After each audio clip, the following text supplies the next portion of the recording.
Wrestling fans, the road to WrestleMania continues with Elimination Chamber, and future WWE Hall of Famer Marty Jannetty joins us live for an Elimination Chamber pay-per-view watch-along. Watch the big event with friends, join the live chat, get an autograph, and help keep wrestling legends working. Set a reminder on YouTube for this special episode now, and expect the unexpected. Boston wrestling sports in the MWF explodes into a new year with professional wrestling content galore and need you to join our family. Every Tuesday night at 10 p.m. after our Monday Night Raw review, it's Wrestling Insiders at your house with WWE Hall of Famer Mr. USA Tony Atlas. Wednesday nights at 10 p.m. after NXT and AEW, join rotating legends on Wrestling Insiders Special Edition. Every Thursday night at 10 p.m. after our NXT and Dynamite review, it's Marty Jannetty's no-holds-barred sex, drugs, and rock and roll journey on Wrestling Insiders Party with Marty. Friday night after SmackDown, don't miss John Cena Sr.'s Wrestling Insiders Fabulous Fridays. Plus, look for classic clips, history videos, bonus live episodes, pay-per-view watch-alongs, and more. For less than a cup of coffee at Starbucks, get early ad-free access to our Wrestling Insider talk shows, our acclaimed studio shoot interview DVD library, and help keep wrestling legends working during the worst of times. Join our growing family at patreon.com/Boston Wrestling. Expect the unexpected in 2021. This is Mick Foley. This is Harley Race. This is Shelton Benjamin. This is Mr. Wonderful Paul Orndorff. This is the Monster Abyss. And this is Daniel Bryan. This is JBL, and you're watching the MWF. Be there live.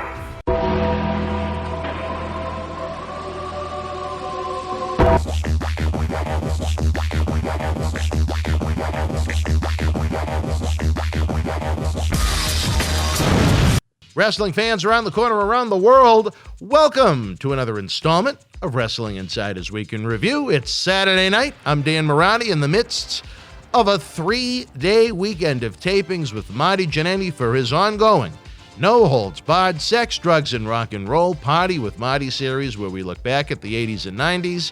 My one request right now, pray for me. Weather permitting, don't forget that Marty will be with us, L-I-V-E, live tomorrow night for our Elimination Chamber pay-per-view watch-along at 7 p.m. Eastern. Watch the pay-per-view with friends at Boston Wrestling, win a prize, talk wrestling with Marty, get an autographed photo from Marty, and directly help keep wrestling legends working. It's a great thing. Pay-per-view watch-along parties, kind of a thing of the past, even before coronavirus. So why not watch Elimination Chamber on WWE Network, fire us up on a second screen, and talk with Marty at the same time, have some laughs, have some fun. I guarantee once you do it, you'll want to do it again as our numbers continue to grow, which again is a very positive thing. This Week in Review program is your one-stop shopping for all of our great weekly studio shoot interview Wrestling Insider programs from the past week. However, due to the nature of its content, I highly suggest checking out the interview that I did with Lee Cole that premiered right before NXT TakeOver last week. Lee Cole is the brother of the late Ring Crew member Tom Cole, who was victimized and abused as a teenager. He was part of the early 90s WWF scandals. Tom Cole hung himself last Friday, 8 days ago. Hung himself in his closet. He did it there to try to avoid his kids finding him, and unfortunately his two teenage daughters did. Lee was with Tom during his negotiations with WWF, and this 2+ hour interview is shocking. It's deep, it's intense, and it doesn't fit the content for this program. It's not one of our regular Wrestling Insider talk shows to begin with. It's a podcast-style episode, but certainly, please look it up in the archives. It's certainly worth your time, in my opinion. With that said, on a more positive note, we invite you to join our growing family on Patreon, where you can get that early ad-free access to all of our Wrestling Insider episodes, our world-renowned studio shoot interview DVD library, seen by millions online, millions more on The Howard Stern Show, Patreon exclusive access, and help keep wrestling legends working during the worst of times for them, going on 11 months of no independent shows to work on. 11 months of no autograph signings. 11 months of no fan fests. You know what I'm saying.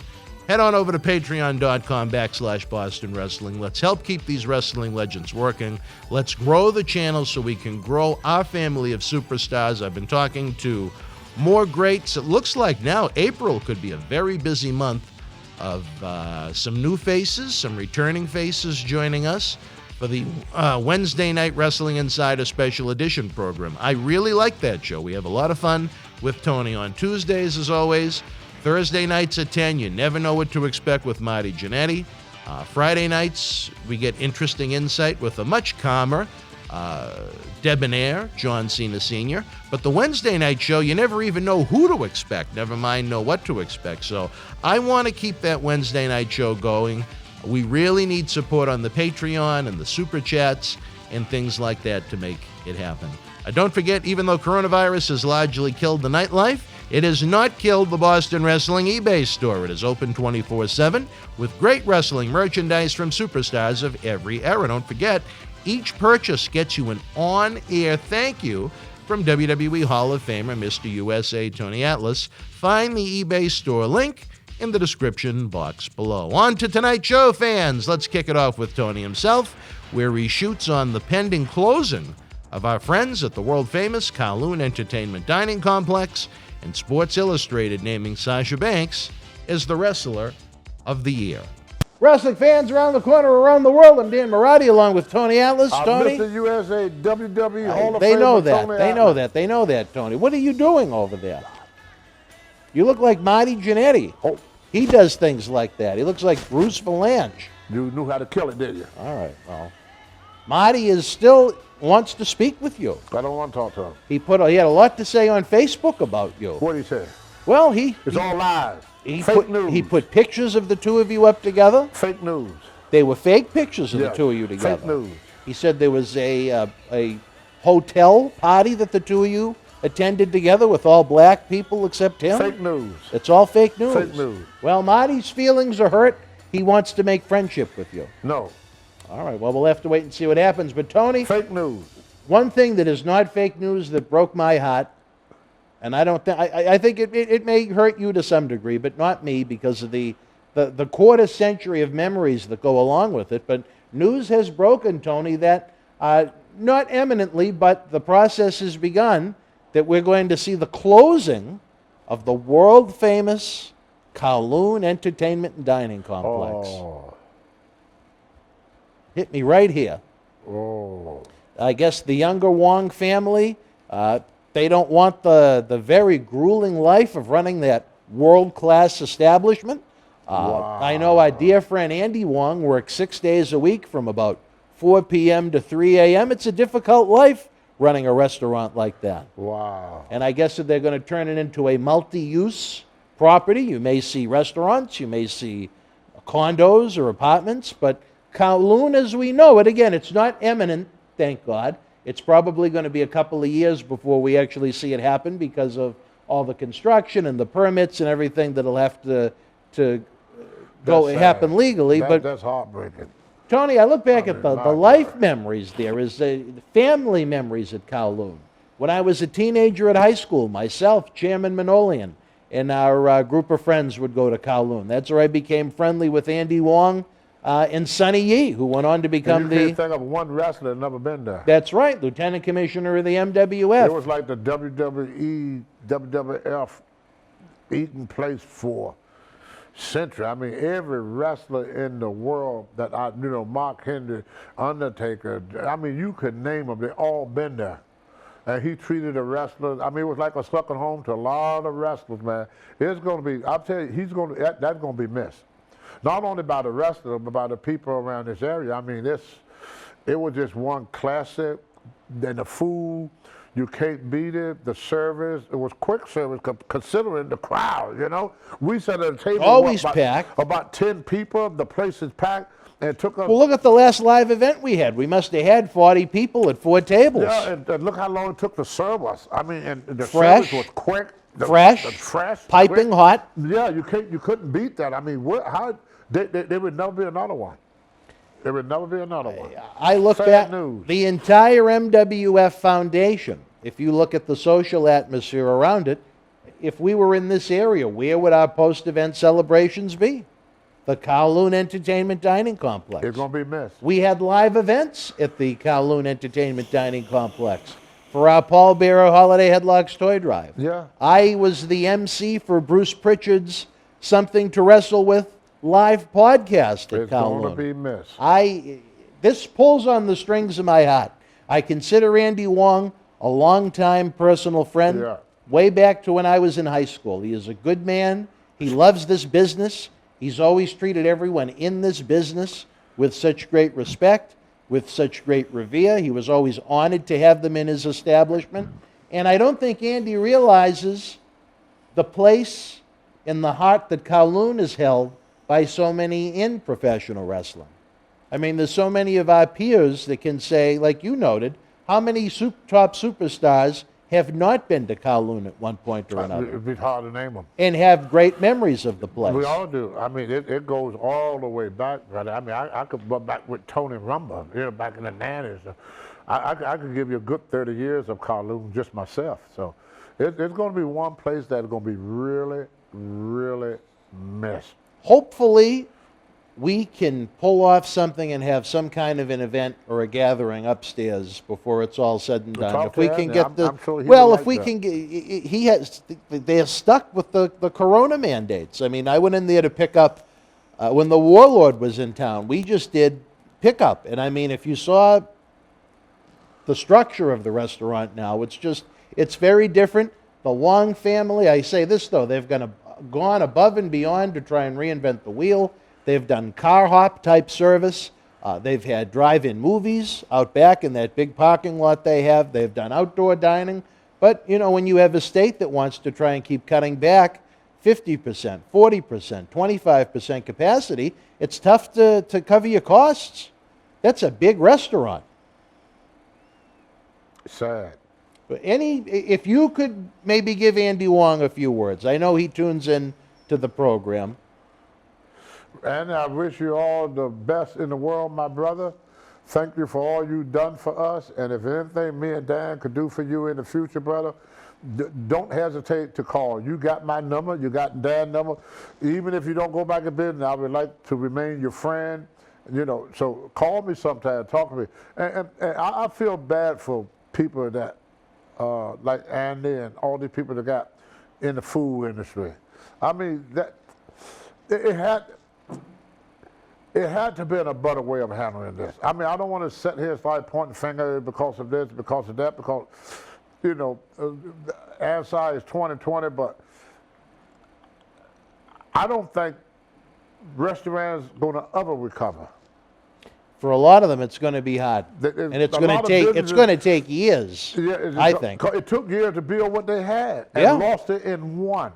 It reminded me of my career. I worked 20 years to build a name for myself and lost it in 1 year. These people, they worked their whole life, put their whole life into a business, kept the business going for years and years. They established themselves, and all of a sudden, in less than a year, they out of business forever. And I don't see how they could come back. I don't. I just don't see it. Well, I hope life can get back to normal where we can do something live at Kowloon, whether it be another one of those dinners that we had a few years back as part of the Paul Bearer Toy Drive. Even I'll say this to get a little personal. The night I got engaged to Linda Marati, we went and had dinner at Kowloon before that took place. So I mean, not just wrestling themed parts of my life, but again, with friends, family, Linda. I mean, just so many good memories. So many memories have taken place in that facility, and I don't know if Andy Wong truly understands the impact and the love, the genuine love that people have for that building. He'll always be our friend. I consider Andy Wong to be part of the Boston wrestling family. He's always treated us. It's like what John Cena Sr. says. You don't feel like you're going in as a customer. You feel like you're going in as a member of a family. Monica been there. And what did she think of it? She thought it the best restaurant she'd been in her life. Really? She said that when she left, because we were staying right next door to the Red Roof. Me, Mark Henry went in there with Monica, and she thought it was the best and the treatment she got. She said, "I've never been to a place like that. This is fabulous." She said, Well, "I feel like," she said, "they treat you like a queen." That's what she said. Hopefully, Monica will be healthy enough to come down and she can join us at Kowloon Oh, I would before love it that. closes. I would love that. Because I have an idea of what I'd like to do. Again, if life changes enough where, you know, we can get back to normal and open up life to the We'll way never it get was. back to normal. Well, We said it even after- somewhat. No, we No? said it after 9/11. Remember? We said Well, the same and try thing going after- through the once airport, the world right? changed, it have changed forever. There's no going back. That's Well, water under the all bridge. I know is Unfortunately. I don't want to go into a coronavirus spiel, but I want to do something nice at Kowloon before their final day comes. And again, the good thing is the Wong family stated on Facebook it's probably going to be at least a couple of years Yeah. before this transition happens. So there can be good times ahead. It's just right now they're kind of restricted engagements, but the more life opens up, again, hopefully we can do something really nice with wrestlers and wrestling fans I just one hope I'll be- more time I at just that hope beautiful I'll be around- place. I'll be around when you do it. You're going to be around. But you don't know that either. You and Viziri are going to be the last two people on You earth. don't know. I do know. I mean, I told Rocky Johnson, Rock, I'll see you next week. Well, we're going to miss Kowloon. Johnny and I did a nice tribute. I know you have enjoyed many fine. I know you like the duck. I like You like everything the- about that. well, I like everything. But didn't about you enjoy the duck, if Yeah, I but the remember, last at time I was there, Kowloon? He gave me that lobster thing he had. It was a lobster thing he gave me last time. The first time you took me was duck. It was duck. The second time you took me, the last time I was there with the lobster, with the big piece of lobster and scallops around it. Oh my goodness, was that good. And with so much lobster too. Most people give you one piece of lobster. He give you the whole damn lobster.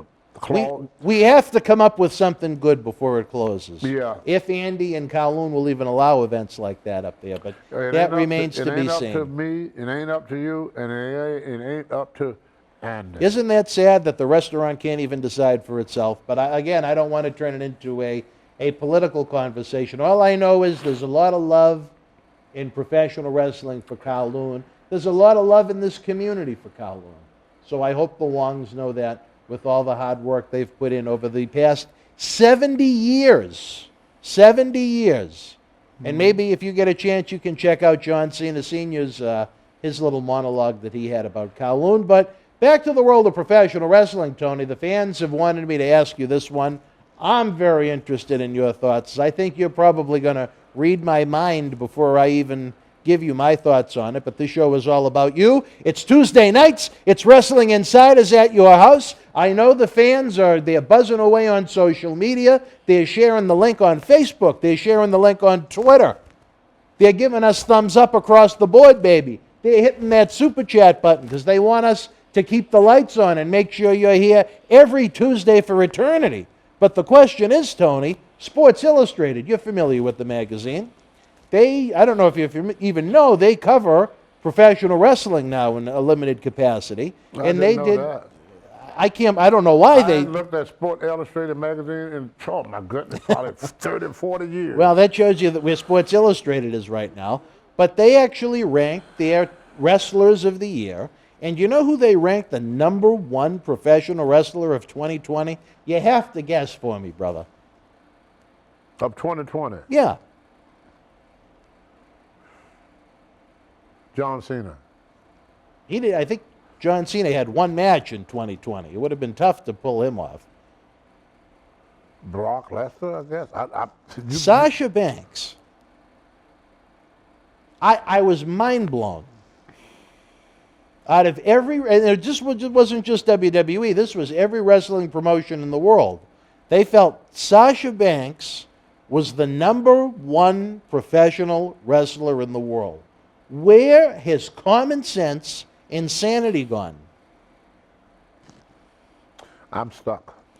I think Sports Illustrated loses a little bit of credibility on that one. Again, I don't even understand why Sports Illustrated even covers professional wrestling, but for them to name Sasha Banks, a very lovely lady, she was with us here in the MWF in the past, She's a very hard-working person, great work ethic. But if you watch a Sasha Banks wrestling match, you see offense that really isn't believable or credible. It almost looks like cosplay sometimes. Her and Bayley, they try and imitate the Macho Man Randy Savage and Eddie Guerrero moves. And if I was to look at the top dog in the entire industry, male or female, it would not be Sasha Banks. If I was to come up with a list of 50 of what I thought were the best pro wrestlers of 2020, I don't know if I'd put Sasha Banks on it. Again, because it's nothing personal against the human being. I think a lot of what she does is unrealistic looking. When I watch professional wrestling, I want to see some simulated violence.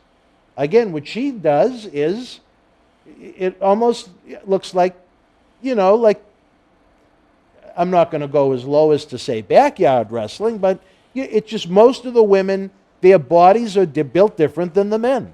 They can't work a men's style. If they were going to give it to a woman, maybe someone like Asuka, because I think when you watch Asuka, she works like one of the boys. You know what I mean?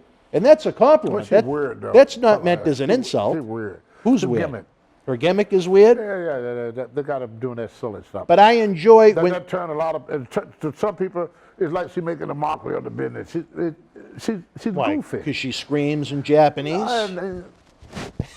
Come on now, give me a freaking break. Come on, I can't watch her.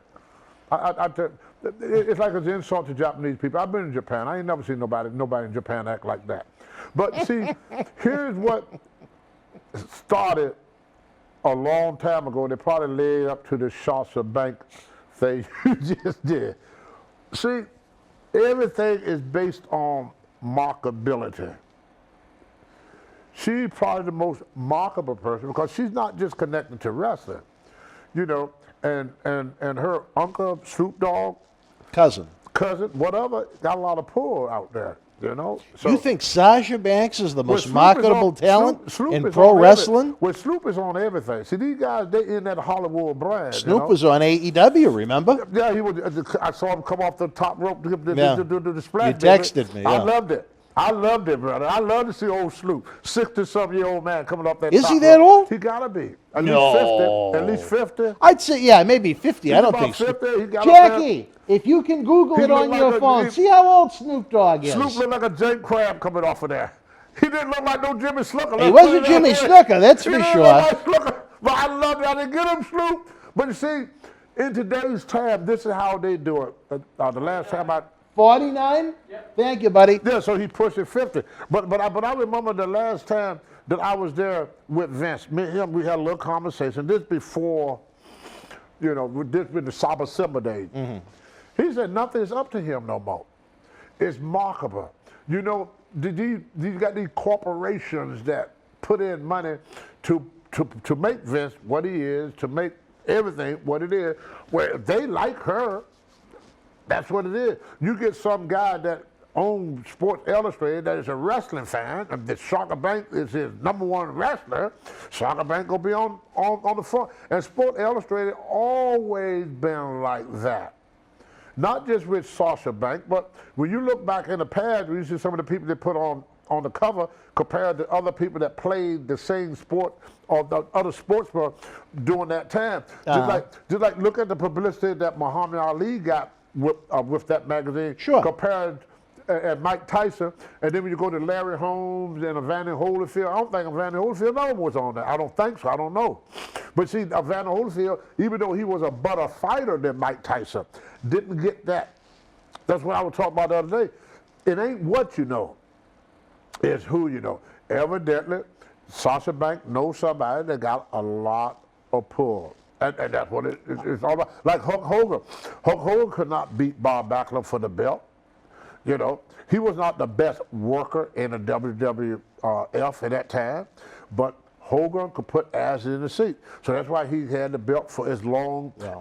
Nothing like that can be said about Sasha Banks. I think whoever came up with this list has probably had a few adult wet dreams about Sasha. I don't know. I was I'm in not going to shock. do that. We don't do that to guys, so I'm not going to do that to women. What do you mean? It's just, well, we don't say that a guy, he's there because he has sex with some. No, I'm not saying that she had yeah. sex with anyone. I'm saying this guy probably has had some fantasies. No, it's something. No, it's something else there that is Sasha is doing behind the scene. Just like we had a guy. No, this was for Wrestler of the Year. They Well, felt she was the best Wrestler of the Year in the ring. That's what I'm talking about. That's why I brought up the Hulk Hogan situation. Yeah. Hulk Hogan became world champion not because he was the best wrestler. He became world champion because he was the most popular wrestler. Sasha Banks is more popular than any wrestler there because she's involved in just more than just wrestling. I mean, everybody knows Sasha. Look at Charlotte Flair. She's a better athlete. You know, she's bigger, stronger, and everything else. But she don't carry the same stigma as her father did. I mean, her father is her. Once Vince took Rick away from his daughter, that was the end of her because she was running off of his talent. You have to look at the numbers. It's somewhere in the numbers that put her there. That's what put everybody You want to know there. the numbers? Okay, I'll give you some numbers. Back in July of I'm 2000. talking about Sasha Banks numbers compared to other wrestlers. Well, it's Sasha Banks comparable. If you look back at the week, WWE, they succumbed to the hashtag Give Divas a Chance back in July of 2015. They brought up Sasha Banks, Becky Lynch, and Charlotte Flair, all from NXT at the same time. Yep. They created 3 giant women's Right. factions. Right. And if you take a look at the numbers, there were about 3.5 million people that watched Raw that week. If you Yep. fast forward to the present day, there's about half that watch Raw this Because- week. Now, I'm not saying that's all the women's fault, but can you show me anything that the women have done since they've shoved them down the fans' throats that has increased business? Well, see, here's what I learned. All right. Here's what I learned. Everybody don't have cable, Yeah. but everybody got a computer. Yeah. What's going on TV don't mean nothing no more. Within the next 10 or 20 years, there'll be no more TV.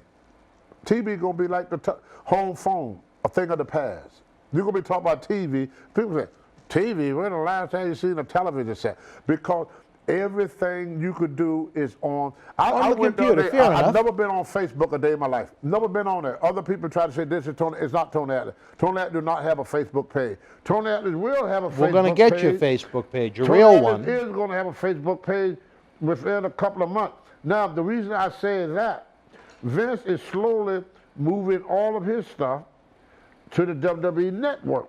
Vince could give a red ass about TV anymore. But when TV is your primary financial... But everybody don't, they on cable. But what I'm trying to say, See, Fox Sasha Banks- Network isn't... Sasha Banks is over on the internet. That's the number that they looking at. Is that internet that she got over so strong. But is the internet first making them guy- any money? Huh? Is the internet making them any money? Well, the internet helps sell the merchandise. See, The merchandise is down. yeah, but what I'm saying, what I'm trying to get to you, you know all the number about what exactly what happened. I'm trying to just stick to why they put her there. All right. On the internet, Sasha is all over. We had a guy with the WWE back in 2008, and they wasn't doing nothing with him. And then he got on this Twitter or whatever, and had so many followers that Vince started using him.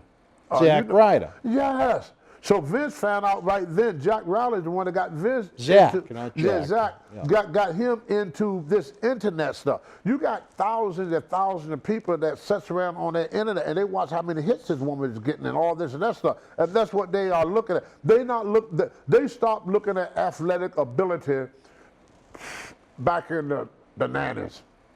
From the 90s on, athletic ability didn't mean diddly squat. That's fine. I could, and she's not. Now, I'm not saying she's the best. just like Sasha Homer. Banks is far from the worst female wrestler out there right now. Right. But what I'm saying Well, I'm is, just trying to can explain you that- show me anything that says that Sasha Banks has done anything to help increase business for that company? It don't matter. Sasha Banks did things to increase Sasha Banks. That's all that matters in today's time. They could give a red ass about all this other stuff. I found that out with Bob Backlund, you know, established wrestler and all this and that stuff. And here this guy just barely into the business, you know, all of a sudden, you think, like, not to get into politics, President Trump, he didn't win the White House over the TV. He won the White House over the internet. You see, the first guy to use television for promotion was John F. Kennedy. The first debate with Richard Nixon. That's right. Him and Nixon was on television. He was the first one that went to TV because he saw the future. He saw the television. Nixon looked sleepy. Right. He saw the television. Just like the guy just did a signing for him. He said, "Yeah, I saw you on that show eating chicken wings." You know, if it ain't for this, they wouldn't see me. See, they stay on the internet and they build up their followers, and people see that. And, you know, people look at them numbers because the world is graduating. See, we keep looking at. Mama, I told you this. The thing about people over the age of 40, I'm right there now. they can't see in front of them because they're too busy looking backwards. I'm looking backwards right now. We looking at TV and TV only. No. TV is done with everything, not just wrestling, everything. See, the thing about USA, I could name right now off the bat, maybe 100 people told me they don't have cable. Most people got their cable when they don't need cable when you get that computer. Once you get that computer, you don't even need TV. I know people that got TVs in their houses and very rarely use them. Everything you freaking need is on that computer. Let me say this, though. That's what is killing wrestling with USA. See, this is what Vince did wrong, and George Animal Steel told me that. The first mistake Vince made, the first one, according to George Animal Steel, not Tony Atlas, he said people used to pay to see a main event match. Right. They had to pay to see it. He said that Vince was the first one that took a chance on putting a main event, two main guys on TV. So now the house shows started to drop, remember? The house shows were the first thing to go down because Vince put everything on television. I mean, you didn't have to pay your money and drive to the Boston Gardens no more to see Hulk Hogan take on Don Morocco or to see John Cena fight Brock Lesnar. During the Monday Night Wars in the late 90s, it started to change where every match on TV was 2 stars as opposed to a star versus an enhancement And then what happened to talent. the house shows? They dropped. And starting in 2001, They started, they take about 2 or 3 And years. they've never and recovered. they dropped. Now Vince did another thing too. Let's hear He it. went and got the WWE Network. and even, I'll say this, And after he got the WWE Network, what happened to the ratings on USA? the ratings have been going down since the end of Ever since WrestleMania ever since 17, the network, I bet you. since 2001, And when did he get the network? 2014. See? Well, that's a 13-year Difference, difference, Tony. Because everybody was on it. That's why Vince got on that later with the Right. network. You know, he got on that later. But once that network, I know a lot of people come in my house and say, "What you got a TV for?" A lot of young people ask me that. What you got a TV for? Here's the problem with wrestling, and I'll say this because I own stock in different media It's too companies. much of it. Well, no, just listen to this now. You're right. Are there Too people? damn Are much there of it don't people? mean nothing no more. Are there people that are cutting the cable and don't subscribe to cable TV anymore? You're right. They In are. 2020, cable viewership on television was down 3% as a whole. However, if you look at WWE viewership, it was down not 3% to go along with the rest of TV, it was down 20%. That's a big drop compared to the rest of all of cable television. Brother, I could get my phone right now Yeah, and see all the wrestling I want. right. So why would I want to watch Raw? But the same could be said for the news, the same could be said for football games or basketball games. Not or football. Not, well, it's only during certain times of the year, right? That's right. It's seasoner. NFL is certainly the king of television. That's right, brother. That's right. To say and the we only least. saw it one day a week. Wrestling is on 4 days a week, plus the internet. Well, no, I mean, you've got the Thursday night game of the week, Sunday, Monday, It's seasonal. sometimes It's Saturday. seasonal. Vince is It on- is seasonal, you're right. Vince and AE, before AEW, there was Raw, ECW, and SmackDown. That's 3 days a ECW week. was gone for a long time. Yeah, but when I was there, Yeah. there were 3. Before AEW, there was 3. Yeah. Vince got rid of ECW, but he kept SmackDown, but then he went after ECW. He went with the WWE Network. Yeah. So instead of people going to the arena now or watching TV, if I want to see wrestling, that's all they have to do now. Well, That's it. up until the pandemic, the subscription numbers were going down to WWE Network. The merchandise metrics were going down. But you don't need a network. But I mean, if every metric is going down, Tony, where is the popularity? But see, this is what happened. I might be wrong in everything I say. Let's hear it. I might be wrong. It's your opinion. Just my opinion, right. Just my opinion. When you oversaturate the market, Yeah. not to get into politics, but that's what Obama wanted to do with insurance, to drive down the cost of insurance. He wanted to, like in a lot of places, I don't know what it's like in Massachusetts, if you don't have Blue Cross or Blue Shield, back in the older days, hospital, a lot of people wouldn't accept your insurance. They had the monopoly on the insurance company, Blue Cross and Blue Shield. So you have to come from an established, and a lot of these little small companies, they wouldn't accept the insurance.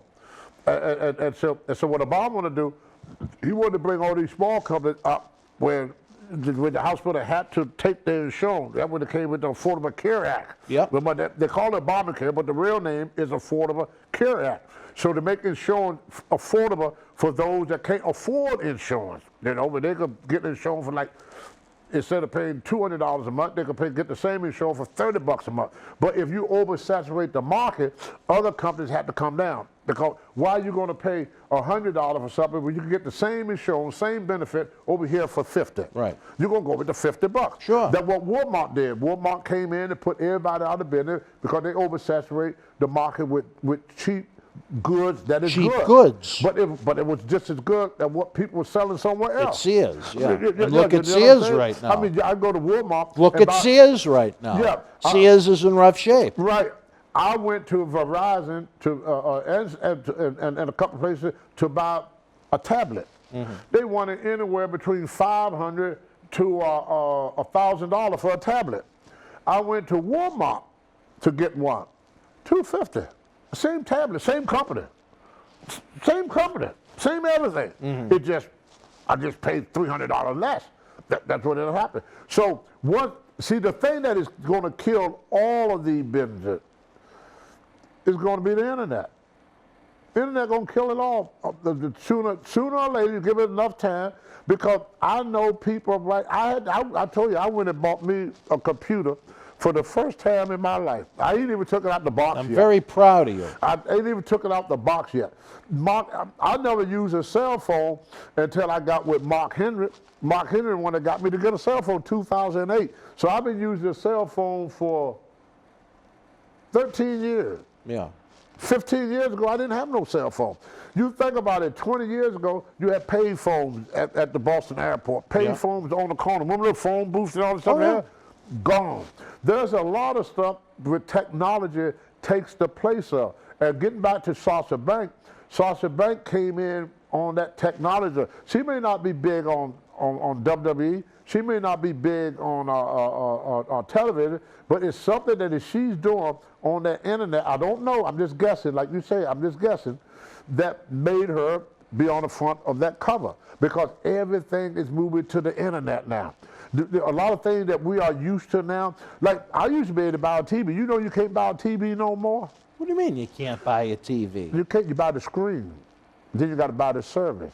Oh, well, all right. I see what you mean. Look at your TV. That's just a screen. It's no you're buttons. right. There's nothing. It's nothing but a screen, brother. You have to have the service. That is useless without the service and without the remote and everything that goes with it. You need all that. When I bought my computer, when I found out the guy said, "Oh, well, you need this or you need that," I said, "Oh, can I just plug it up?" I said, "No." You got to buy the service. You got to buy this. That just it's kind of like the toolbox that hold the tools. Right.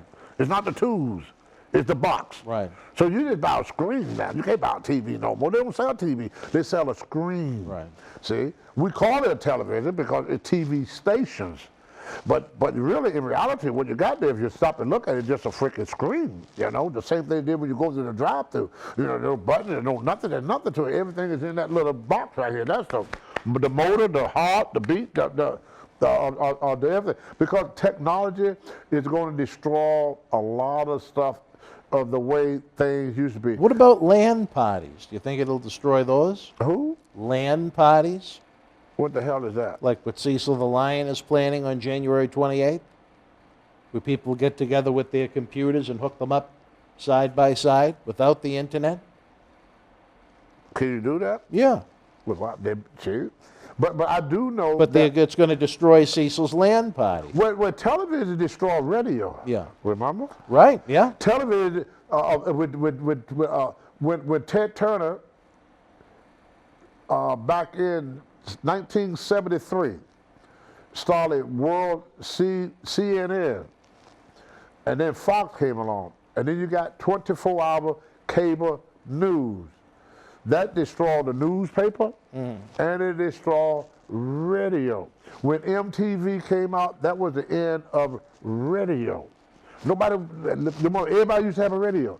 You look back in the 70s, you know, you see people with the big boom box. That was a gimmick, you know. The music disc. CDs. CDs. Nobody buys CDs anymore. You can download it. It's all on the internet now. If I want to hear a song, I just take my phone and I play the song. What was the last song you played on the internet? I've never been on the internet, so. But I'm just watching. Oh, all right. What I'm doing, I'm looking at how things was in the 70s, the 80s, the 90s, up until today, and I watch a lot of stuff that we used to use is no longer in use. Once you have the... I got a car out front, a rental car. I ain't got no key.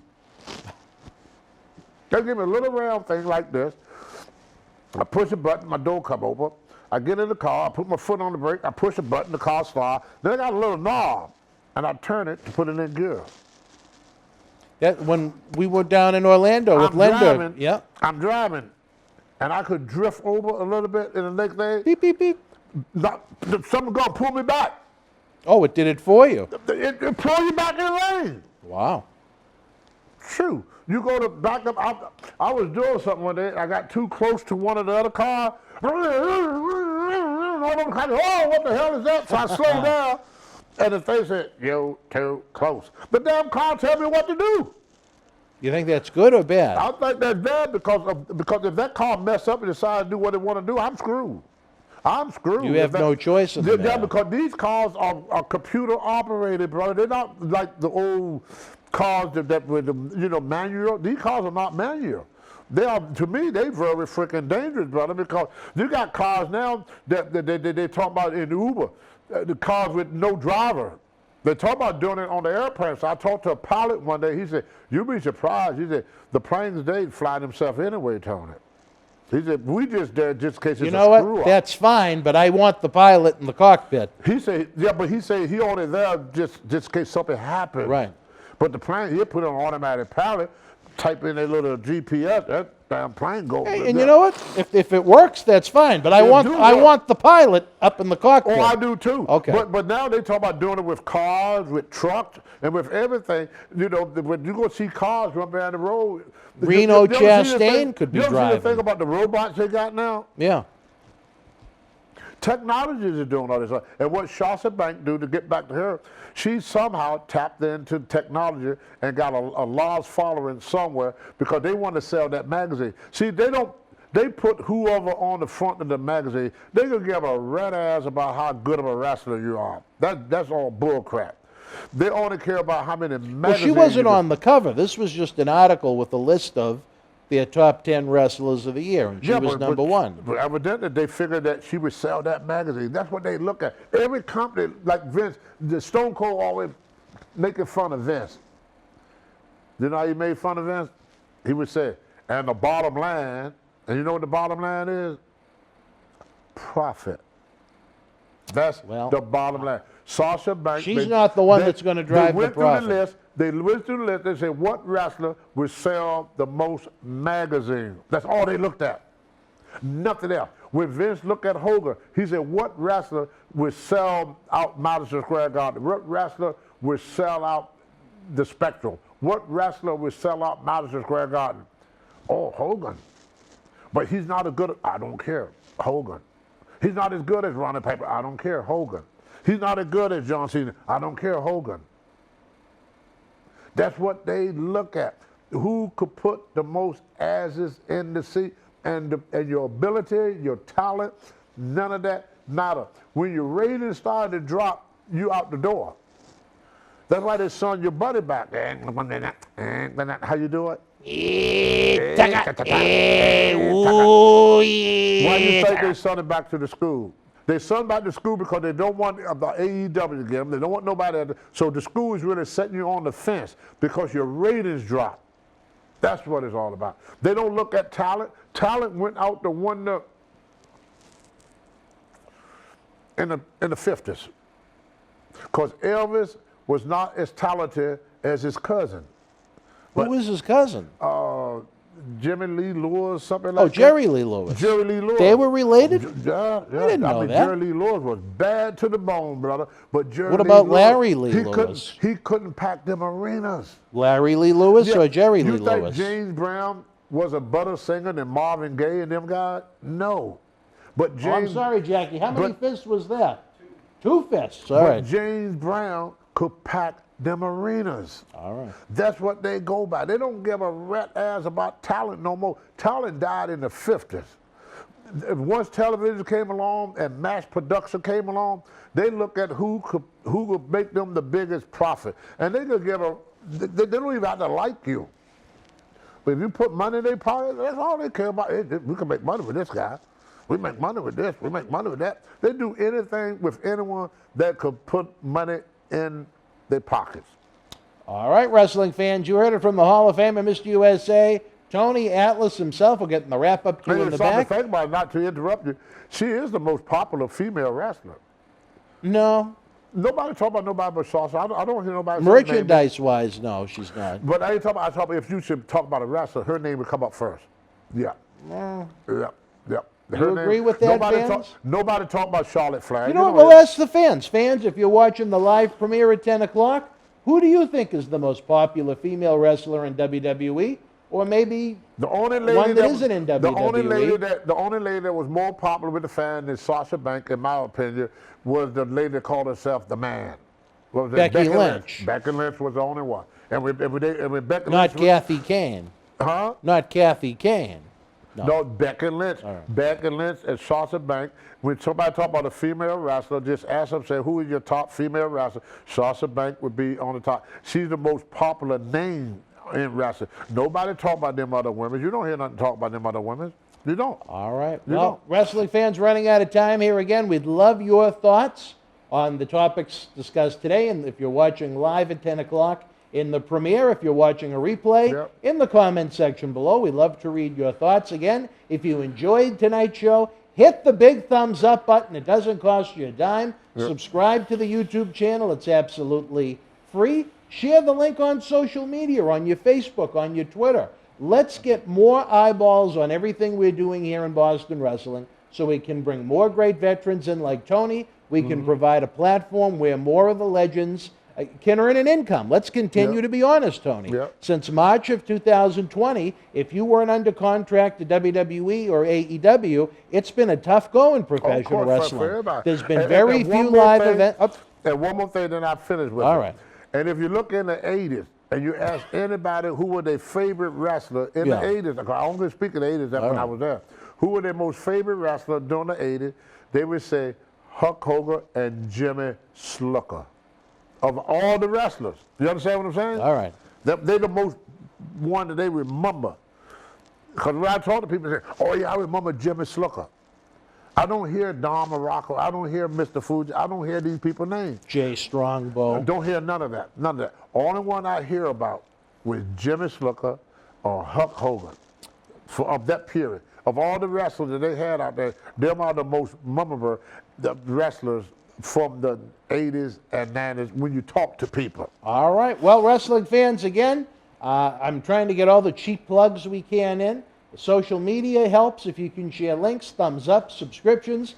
The big subscription, though, we really want you to join our growing family over on Patreon, where you get early, ad-free access to all of our in-studio Wrestling Insider talk shows, our complete studio shoot interview DVD library that's been heard around the world, not only on YouTube, but on The Howard Stern Show by millions. Plus, you help keep professional wrestling legends working with exclusive videos over at patreon.com/Boston Wrestling. Of course, the eBay store that features so much of this great merchandise, along with Tony's artwork, is open 24/7. That link can be found in the description box below. We appreciate you joining us. Tell a friend, tell a few thousand. We need to continue to grow this channel so we can continue our mission of keeping the great wrestling legends working. Before Tony was so kind enough to interrupt me, as I noted, since March of 2020, there have been no or very few independent wrestling shows for talents that aren't under full-time contracts to work. There are very few autograph signings. There aren't any big fan fests. These guys need the income. This studio, for better or worse, can help keep these guys eating. They can keep the rent paid. They can keep the utility bills paid. But we need your support. Again, more than anything, patreon.com/Boston Wrestling. And if you're watching during the premiere, the Super Chat button is always open. You can leave a denomination of any size. As they like to say, Tony, when you're providing great entertainment, don't forget to tip the bartender. That's right. For my Hall of Fame partner in crime on Tuesday night, Tony Atlas, I'm Dan Marati. We're going to be back next week, just a couple of days after Valentine's Day. And Tony is going to be thrilled with the topic of conversation. I know if you want to enjoy Tony's Valentine's Day special in the past, check the archives on the YouTube channel. Tony's Valentine's Day special was one of the funniest episodes we've had in the history of this program. Next week, we'll be back on Tuesday, February the 16th with more. Again, for Tony Atlas, I'm Dan Marati. You and yours, be well, stay healthy. Good night. World Wrestling Federation was live at the Wheeling Civic Center in Wheeling, West Virginia, Friday, February the 16th, 1990. In the opening contest, Greg the Hammer Valentine beat Sam Houston. Bret Hitman Hart with the win over the Genius. Bob Bradley defeated Jim Powers. Hacksaw Jim Duggan victorious over Mr. Perfect. The Bushwhackers beat the Bolsheviks. The Red Rooster with the win over the Black Knight. And in the main event, Dusty Rhodes defeated Macho King Randy Savage via count-up. If you were in Wheeling live, share your memories in the comment section below. Use the links in the description box to keep Wrestling Legends working in our eBay store and on our acclaimed Patreon streaming service so we can bring you more interactive superstar shoot interviews to relive the good old days of professional wrestling. Check it out. Boston Wrestling Sports in the MWF explodes into a new year with professional wrestling content galore and need you to join our family. Every Tuesday night at 10 p.m. after our Monday Night Raw review, it's Wrestling Insiders at your house with WWE Hall of Famer Mr. USA Tony Atlas. Wednesday nights at 10 p.m. after NXT and AEW, join rotating legends on Wrestling Insiders Special Edition. Every Thursday night at 10 p.m. after our NXT and Dynamite review, it's Marty Jannetty's no-holds-barred sex, drugs, and rock and roll journey on Wrestling Insiders Party with Marty. Friday night after SmackDown, don't miss John Cena Sr.'s Wrestling Insiders Fabulous Fridays. Plus, look for classic clips, history videos, bonus live episodes, pay-per-view watch-alongs, and more. For less than a cup of coffee at Starbucks, get early ad-free access to our Wrestling Insider talk shows, our acclaimed studio shoot interview DVD library, and help keep wrestling legends working during the worst of times. Join our growing family at patreon.com/Boston Wrestling. Expect the unexpected in 2021. Wrestling fans around the corner, around the world, I'm Dan Marati. And I'm Mr. USA WWE Hall of Famer Tony Atlas. The road to WrestleMania has begun. Wrestling fans are looking to add to their man caves. You got to see what we have in the eBay store. Check it out. Support Wrestling Insiders and keep wrestling legends working on eBay. Get this limited edition WWE NXT Johnny Gargano personally autographed 11 by 14 comic book style poster, a great addition to the collection of any Johnny Wrestling or NXT fan direct from WWE. Also comes with a mystery autographed 8x10 photo and an on-air shout-out from WWE Hall of Famer Mr. USA Tony Atlas on Wrestling Insiders at your house. Get it now.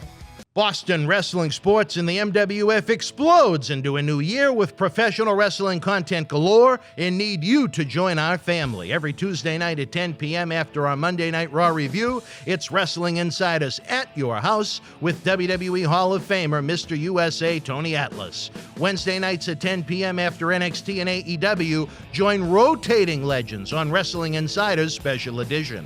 Every Thursday night at 10 p.m. after our NXT and Dynamite review, it's Marty Jannetty's no-holds-barred sex, drugs, and rock and roll journey on Wrestling Insiders Party with Marty. Friday night after SmackDown, don't miss John Cena Sr.'s Wrestling Insiders Fabulous Fridays. Plus, look for classic clips, history videos, bonus live episodes, pay-per-view watch-alongs, and more. For less than a cup of coffee at Starbucks, get early ad-free access to our Wrestling Insider talk shows, our acclaimed studio shoot interview DVD library, and help keep wrestling legends working during the worst of times. Join our growing family at patreon.com/Boston Wrestling. Expect the unexpected in 2021. Wrestling fans, welcome back. Always a good time with Tony Atlas. Look for his brand new Atlas World News re-debut podcast. Take two. Wrestling fans, welcome back. Always a good time with Tony Atlas with his unique outlook on things. You want to talk about a unique outlook on things? Look for Tony's brand new Atlas World News re-debut podcast style episode, I should say, on Sunday, tomorrow. As we continue Wrestling Insiders Week in Review, it's time for our special edition program where this week our friend Savio Vega returns, shooting on his WWF TV debut as Quang at Royal Rumble 1994, right down the street from us here in Providence, Rhode Island. Savio discusses Macho Man Randy Savage, the Steiner brothers, personally being Mr. Fuji's young boy, and tons more. Let's join Savio now. All right, wrestling fans, we had so much fun. We said we had to do it all over again. I'm Dan Marty, more important, joined by our new friend here in Boston Wrestling, MWF, Mr. Savio Vega. Savio, welcome back. Saludos, hola. I'm happy to be here and hope you guys enjoy the past episode and this one and the future ones. The feedback we've received so far has been off the charts. I think we have, like I said, a man who alone his WWF career went from 93 to 1999. Just think of those experiences. But you have Japan, you have Mid-South, Puerto Rico, in so many different incarnations. Mexico. Yeah. Where am I forgetting? Chile. Antarctica. Did you make it there yet? I was talking to Poseidon to see if we have his retire match. All right, well maybe Santa wants to do a fundraiser up on the North Pole for next year. Who knows? Maybe we can get you booked up there too. The man has literally been everywhere with everyone. He's seen it all, he's done it all, and we're going to share his great experiences here on Wrestling Insiders. We've had a lot of fun so far, and he was kind enough, which means a lot to me personally, to take part in the 9th annual Paul Bearer Holiday Headlocks Toy Drive Cyber Fan Fest. And, you know, contracts permitting, as you are a busy man, maybe we can even turn that into an annual thing. Yeah, knock on wood. Yes. Hopefully next year we're going to have a live wrestling event as opposed to just us sitting here in the TV studio. Please. But that remains to be seen. Yeah. All right, last time we were talking 1994 early on, the origins of Quang, your early matches, your times on the road, some of the fun you were having. We mentioned it a little bit during the Pat Patterson tribute special that we did, but tell us about your first exposure live to wrestling fans. Your first TV taping as Quang was January 10th, but it didn't air until after the fact. We're talking about the first wrestling event I ever saw of WWF outside of Boston, the 1994 Royal Rumble in the Providence Civic Center, Providence, Rhode Island. Quang replaces Ludwig Borger, who broke his ankle and never came back to the company in the Rumble. What are your memories of your first pay-per-view, your first big live exposure to the world as Quang? Man, happy. When finally they give me the contract and I'm gonna be with the company, start look more into the company, you know, and looking around, of course, knowing these other gentlemen like Yokozuna, Fatu, I know Razor, you know, so at least 3 people. Bam Bam Bigelow, God bless his soul. He was with me in New Japan Pro Wrestling. The crew there was Yokozuna, Kokina, the great Kokina, Fatu Jr., Rikishi, Sam, cousin, Bader, and me. Who else was there? Now you're talking New Japan? Yeah. Okay. This is New Japan. And that was the crew, the heel crew. And but Yoko already have the contract to go to WWF. I found out when I was there with them. Then from there, Bam Bam Bigelow's going to. Then Fatu. So in one of those, that's when I say hello to Scott Hall. And Scott Hall, I say, with Bam Bam Bigelow, yes. I say, when you see Scott, tell him I say hello. So he say hello, he say, here, he send you the card, call him this day, he's gonna be in home that day. So when I arrive home, I talk to him and say, I talked to the man, and I want you to come and do a tryout. I say, okay. It was a great time for guys that didn't have the big steroid look to try and come in. Look at the time period you just mentioned. Within the matter of a few months, you had Bam Bam come in.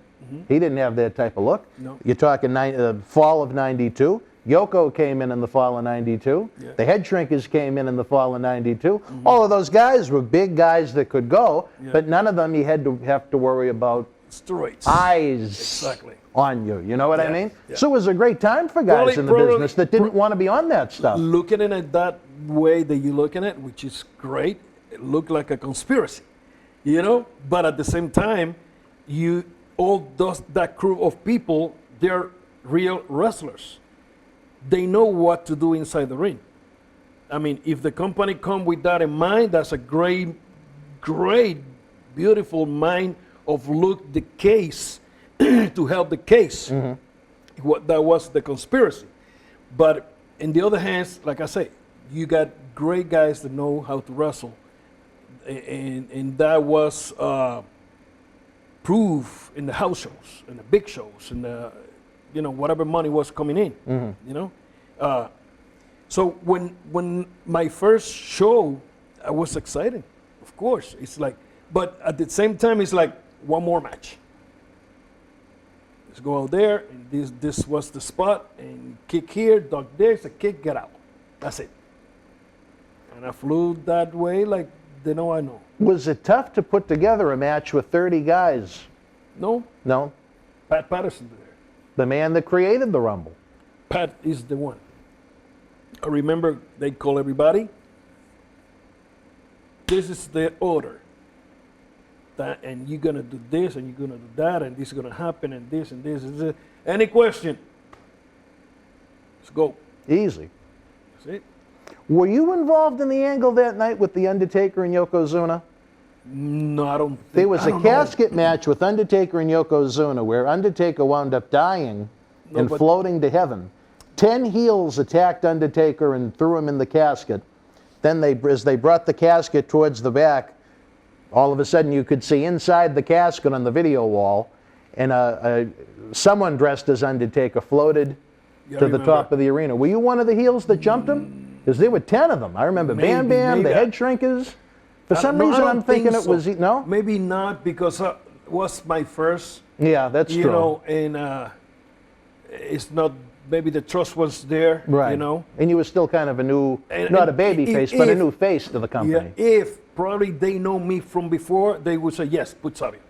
But they don't know me, and I don't know them neither. Right. So, of course, they have to trust what they have there. So, to be honest, I remember when they doing it with Taker floating. I remember that. That was really cool. All the rehearse they did that day. I remember. I was there. I wouldn't want to be the guy doing the floating, but that's Ooh. just me. That's And, too high. And Taker, being in those special stuff that they do sometimes, some scary moments. You know? Yeah? Yeah.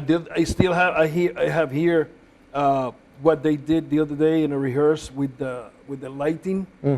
You know. Oh, the lightning bolts. Oh. When you did the Survivor Series, you Yes. mean? Yeah. They did it on a recorder, and nice.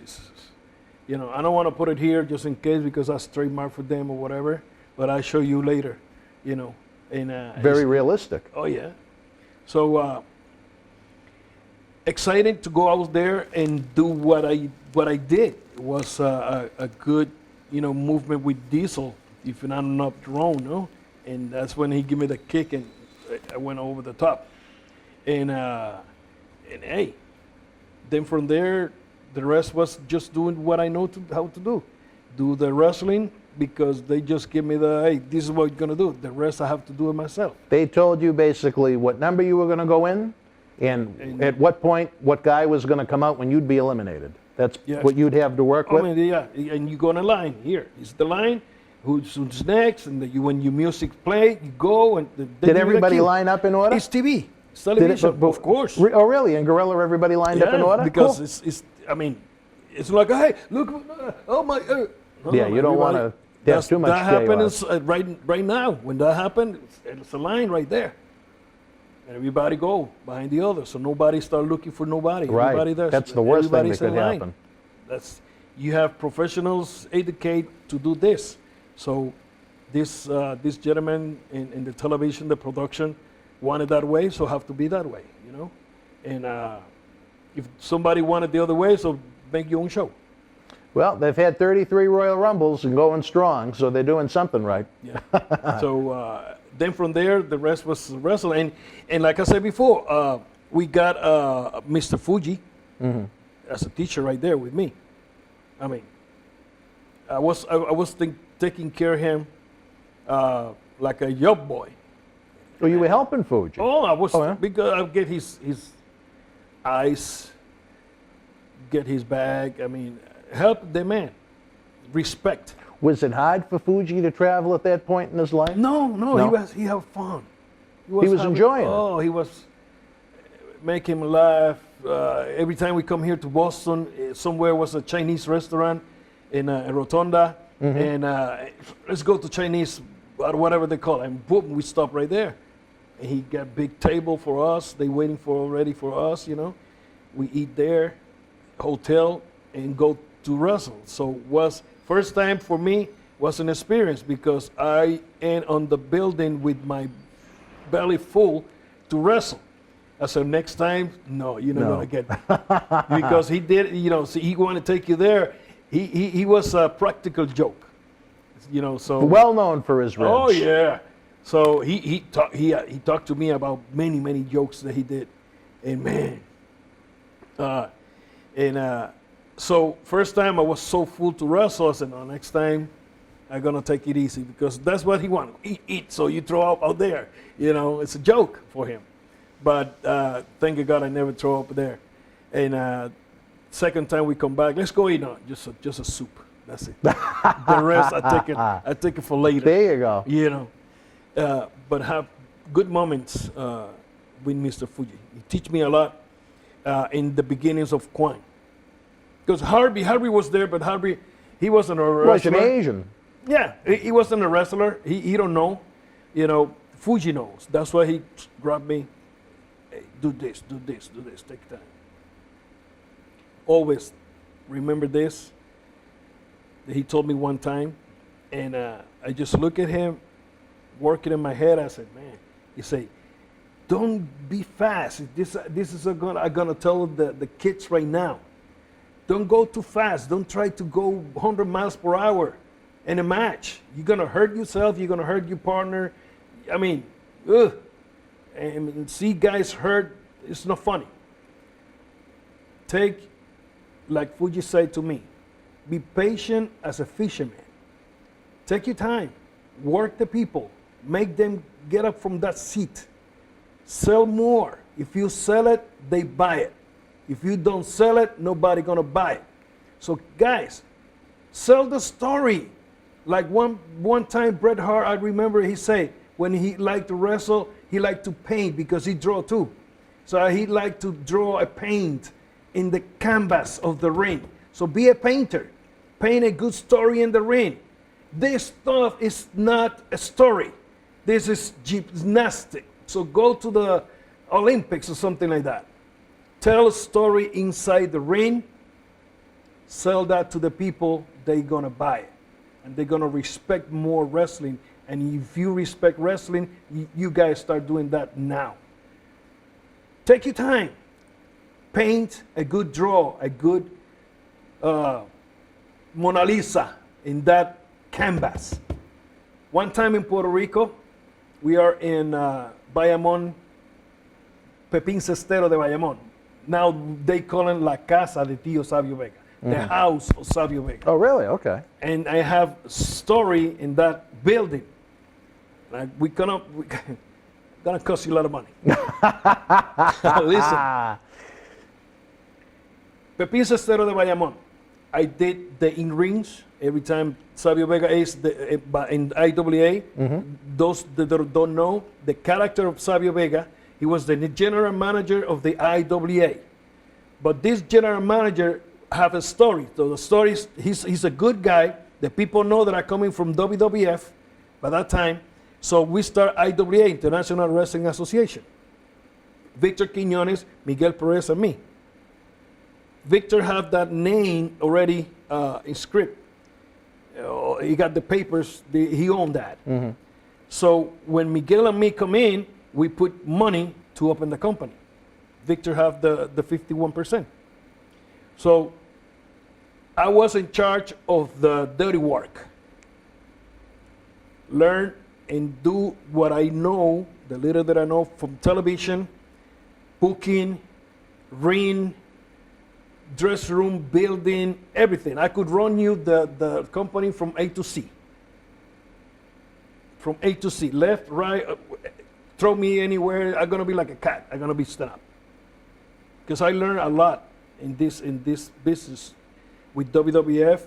I put Vince's headset on Monday nights when they doing the TV. When I'm off or before my match, I have to be there. I like to be there earlier, so I put the head to listen to television. When I had the chance to go to the truck one time, then in the TNA 2, pick up, listen. You always wanted to learn. Learning. Because I love that. And that's what I say, I love more the production, the backstage stuff. Because what I'm gonna do is what some guys, because it's not their fault. These guys, what do you call them? This generation of kids in the ring, it's not their fault. It's because now AEW come, WWF is there, so that's the two companies they competing with numbers or whatever. Let them do whatever they want, but the kids don't have, it's not their fault. What I mean is, because it's not territories to work the story like Right. Puerto Rico. Puerto Rico is there, so we got that guys there. Abyss, ask Abyss. How Abyss learned the timing with the people was in Puerto Rico. Ask him, talk to him. I saw him the other day, and then we hugged for long. We kissed each other. I mean, and he said, "Man, I'm thank you for you helping me. You helping me." I said, "Don't worry." And he explained me, and I said, "What about the timing?" And he explained that to me, because he learned how to work there. And now he's helping the WWE superstars. He's there do making it. good money. Yeah. Without throwing a punch. I tell you, that body took a lot of abuse in TNA. He's in a good spot for himself I know, right about he was now. crazy. Yeah.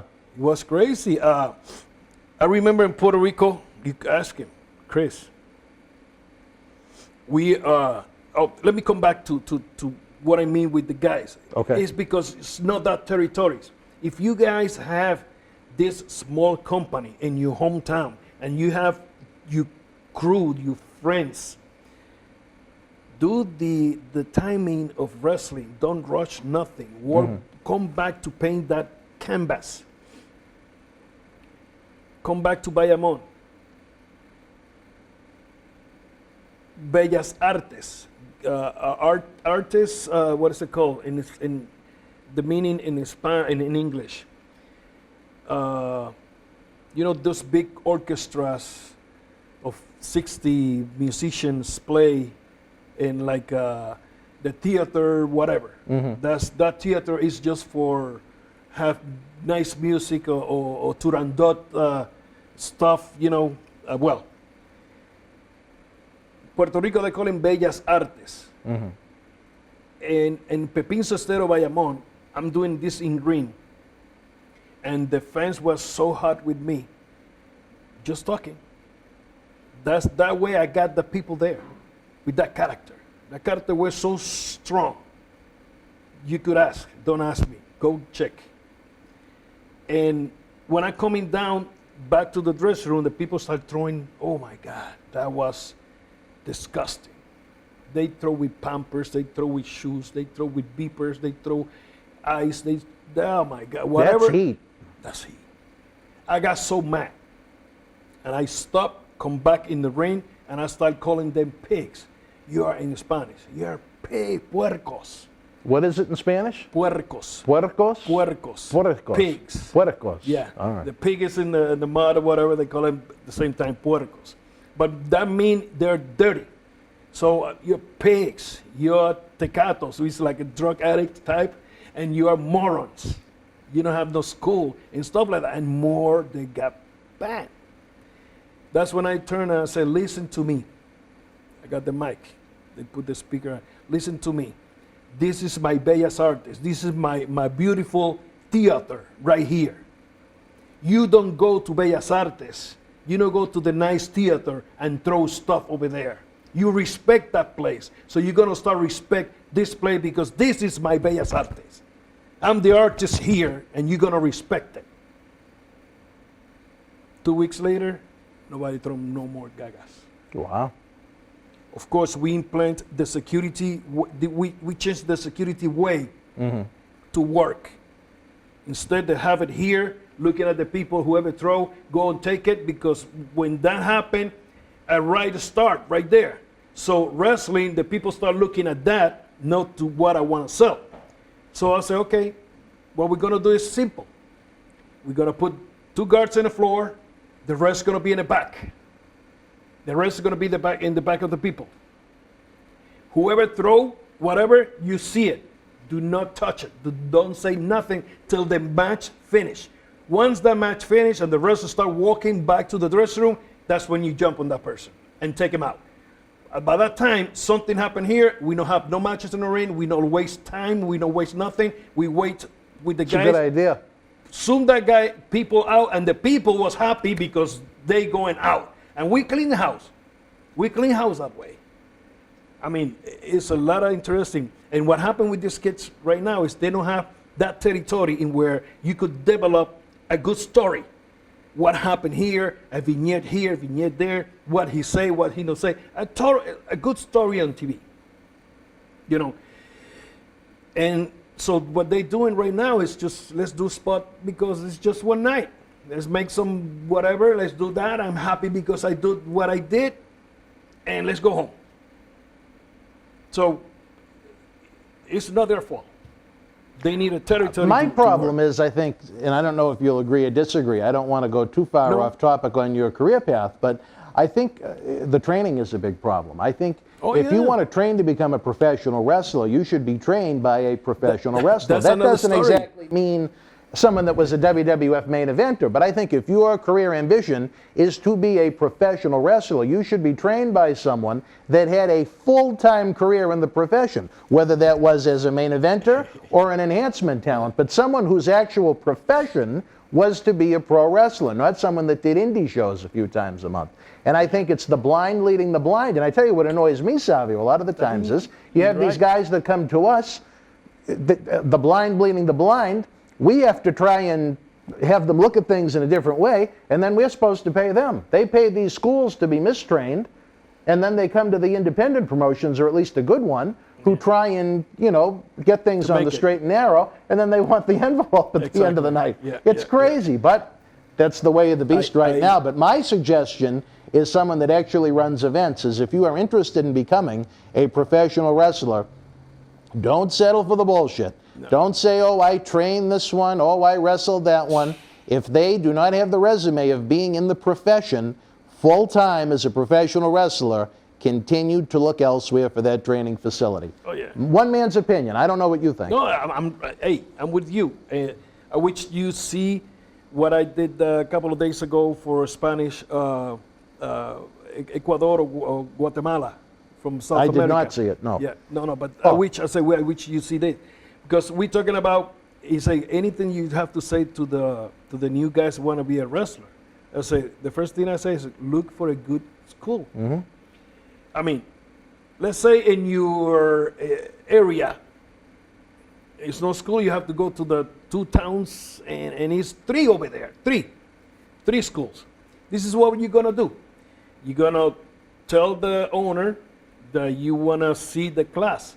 They probably gonna say no, but probably they're gonna say yes. But this is what you're gonna tell them. Listen, I wanna be a professional wrestler, and with me seeing you teach will judge if I wanna stay here or not. Because I wanna do the same thing with the other 2. Is 1-on-1 me? Perfect. That's okay. See you down the road. One thing that we say in WWF was, see you on the way up, see you on the way down. And I'm going to be here. So be good. So go to the 3 school and you judge who is the best teacher. Because if this one teach, I don't know, whatever, good. The other one maybe go different way and they all different. You judge that. Maybe you start here, maybe you go to the 2 school. If they are not agree, they have a problem. Because it's you the one's gonna learn. Right. You learn from Spanish class and you go to English class. Like a school. You're gonna pay for your classes if you can do it. If not, I mean, just work out and get the best teacher. Get the best one, because if that teacher is like limping, you're gonna limp too. I guess the best way to put it is there's thousands of people that can teach you how to do a professional wrestling move. But it's almost like taking a 500-piece jigsaw puzzle and just dumping it. You have a piece here, a piece there. What you need is a true professional to show you how to put the 500 pieces together and make the puzzle. My opinion, which doesn't mean much. The guys are learning from what they see, you know, and probably on games too. They see something in the game. Oh, I want to do this spot, and you see that. Go kick it here, go over there, take it down, shoot it, jump it, and then they and the finish was the shit. And that's the most important part of the match, the finish. Right. Especially if you're in a storyline and you are in good angle, something, whatever. But you never miss a spot on the finish. That's the most important. That's what I got teach. Spot. Rock, Bahamas. Was his dad, rest in peace, his soul, and Rock against IRS and me. Mm-hmm. This guy rent us to wrestle in Bahamas. I don't know what happened with the promotion. Something happened there. I was nobody there. Mm-hmm. It was empty building. Oh, really? Okay? We were like, but people don't come, so where's the promotion that you did? Was no promotion or what the heck? Well, so that match was Rock, and we went to the ring. Rock called me a spot, and we come from the good spot. Something happened. There was a reverse hip top. Something happened there that he messed it up. So he was like, we finished. We went back to the dressing room, and he's in the dressing room, bitching and moaning. And the dad is, relax, don't worry. He was. When I arrived, I remember, I said, what happened? He said, he just missed the spot. I said, brother, don't worry about that. And I told you guys, don't worry about the spot. Yeah, you tell the story with the spot. But tell the story in a good way, in where you hook the people, in where they bite. You tell them the story. You tell it, what I call it? Yeah, storyteller. Yeah, be a storyteller. Yeah, sorry, exactly. So when you do that, take your time. Don't rush. Less is more. If you sell it, they buy it. But if you want to go 100 miles per hour that's a gymnastic Gymnastics, yeah. Class. You were doing aerobics, big time aerobics. Oh, probably some gonna say, because you can do it. I don't need to do it. I never did it. now on my 55, I coming already from the top row doing the fucking the tornillo and the splashes. And because I'm not doing it all the time, the people pop, wow. So that's my timing. I keep my 25. But when I do the heavy, you go 100 and come back. Timing and pacing. Tell the story. Two important things. Tell the story and get a good teacher. Learn. And learn. I can say I have this guy was my teacher. I have many guys, many people since I start in my beginnings. Mm-hmm. One guy one day teach me how to some bumps, then the other one catch me. They started like, so I learned from everybody. One time I watching on TV, which like this guy's watching it too. I know how to throw a drop kick. So I'm like, okay, I arrive at the gym just by myself, nobody there. So just waiting. Those guys, they're already in like 1 hour. Then they're like tired. No, it was a independent wrestling match, wrestling company. So they book sometimes in different places. So they're like kind of tired. So this day I just arrived by myself. And I said, drop kick. I want to practice drop kick. So I grabbed this couch there, put it like a, like a person tied on the ropes right there. And I put it there. I'm like, okay, drop kick like this. And I jump. So I'm in my taekwondo too. So I was strong. I drop kicked that thing so hard that my leg got caught on the top rope and I went face first. Oh, Jesus. Boom! In the canvas. When that happened to me, I hit my chest, the air went out, and I turn around, and the other side is lifting. And I look there, nobody look at me. I just get up like nothing happened, untie that. But I was hungry to learn.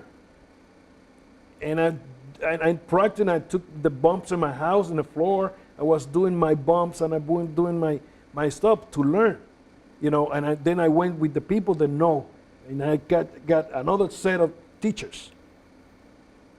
Maravilla is like Marvelous. Mm-hmm. He's from Dominican Republic. He passed away too. What a great teacher. He was left ahead. And one time I went to the gym because the Carlos Colon company sent me there. The first time they sent me, the gym was in another place. And soon I walk in, was like I enter on the Cowboys Saloon.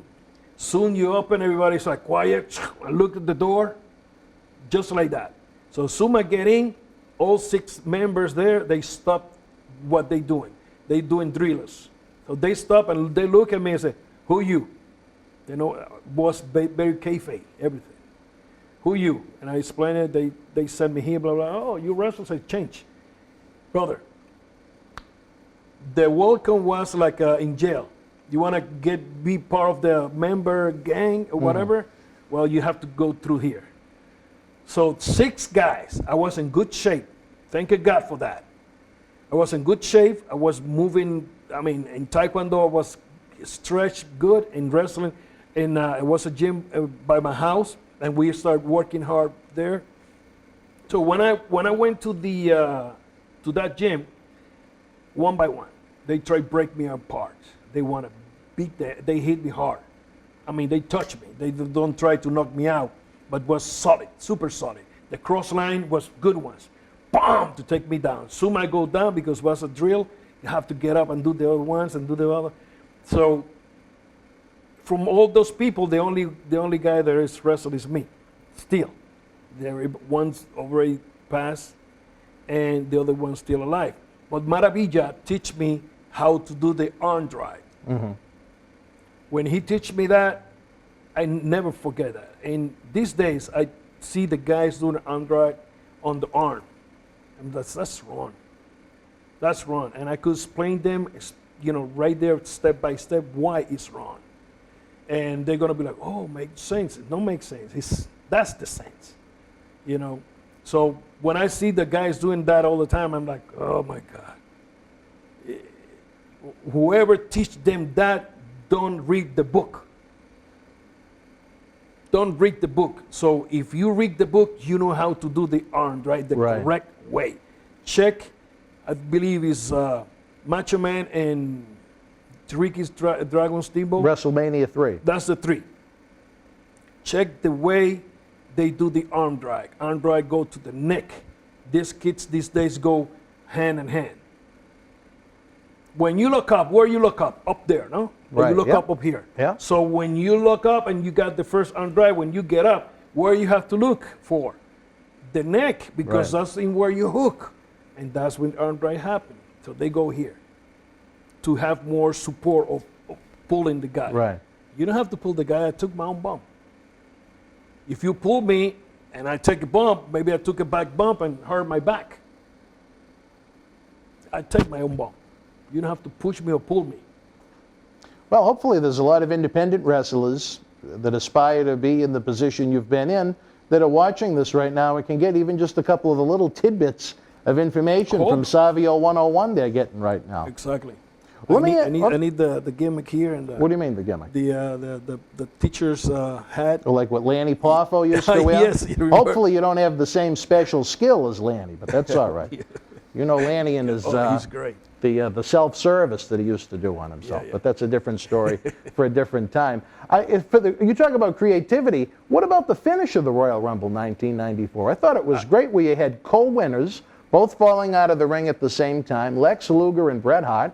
And I think if WWF, the powers that be, had any, if they had any conflict on who they should go with that night for the guy, I think the fans decided that it should be Bret Hart, not Lex Luger, because Lex was booed out of the building, and it was a pro-Bret Hart crowd. If you were the booker, being the creative guy you were, looking upon the landscape at that point, would you have gone with Luger or would you have gone with Bret? Okay.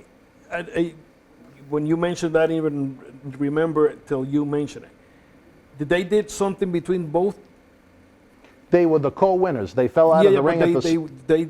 They work after that. They went to a story. Luger and Bret? Yeah. No. They don't did nothing. Nothing. So maybe something happened between what we're gonna do or what should happen, because put them like both win and nothing happened after that. So somebody scratched something big time, because to me that was the beginning of something between them. Because now Luger gonna say, I'm the winner, and Bret said, oh, wait a minute, I'm the winner. It could have led to something. Of course. Now, maybe 1 or 2 pay-per-views. I don't know. Maybe Bret don't want to work with him, or Lex don't want to work with Bret. Well, that was the days of only 4 pay-per-views, so they went Royal Rumble into WrestleMania. There was no in-between at that point. But you're right, there was a lot that could have been done. I believe what they did was a coin flip, and the loser had to have an opening match at WrestleMania, and the winner got the first title match, and then the other guy got the second title match. So Bret opened the show working Owen. Luger got the first title match against Yoko, and then Bret got the second title match of the night against Yoko and went over. But we'll get to WrestleMania 10 as time goes on. But you're right, I think that was a missed opportunity where they could have done something really creative with Luger and Bret, especially where Luger got a reaction where... Competition between both. The fans, they were very anti-Luger that night. Yeah. And they were in a lot of places. I mean, they love Bret, of course. I mean, the numbers for Bret was, and knowing the Luger coming from WCW too, maybe that effect, but Bret was homeboy comparative with Lex. He was in WWF for 10 years at that point. Yeah. Then he got the big push. You know, you see Bret growing in the company. That's what I say. It's like Sean. Sean is a growing homeboy. So you put him in different places, it's like out of place. Yeah. So maybe. Let me ask you this one. Probably not a show you'd remember off the top of your head. A house show in Long Island, New York, January the 30th, 1994, originally advertised as the Steiner brothers against Yokozuna and Ludwig Borga. Due to injuries, it turned into a Yokozuna and Quang against Rick Steiner and the Macho Man Randy Savage. Your thoughts on maybe one of the only times in WWF you have a chance to work the Macho Man? Yes. Wow. I have to see that match again. It was a house show. I don't even know if it was recorded. Yeah, maybe. Any memories of working Randy? Randy backstage with me was always great. He goes, hey, Quinn. He won a Halliburton that I buy. Come on, Quan, something like that. You know. He liked your Halliburton? Oh, he liked it. He loved it. And in the voiceovers that he did, always put me strong all the time. Knowing him, I mean, he's wrestled when he was in Puerto Rico. When I was doing the security, he come to Puerto Rico too, in the building that I mentioned to you, the Pepin Cestero. And but man, the match was crazy. Too many headshots in my head. But as a person, Randy always was a great guy. I talked to Lanny about before the pandemic. We did some signing somewhere. I talked to him, a little bit. But always in WWF, he was a good people. Always call me, hey Queen.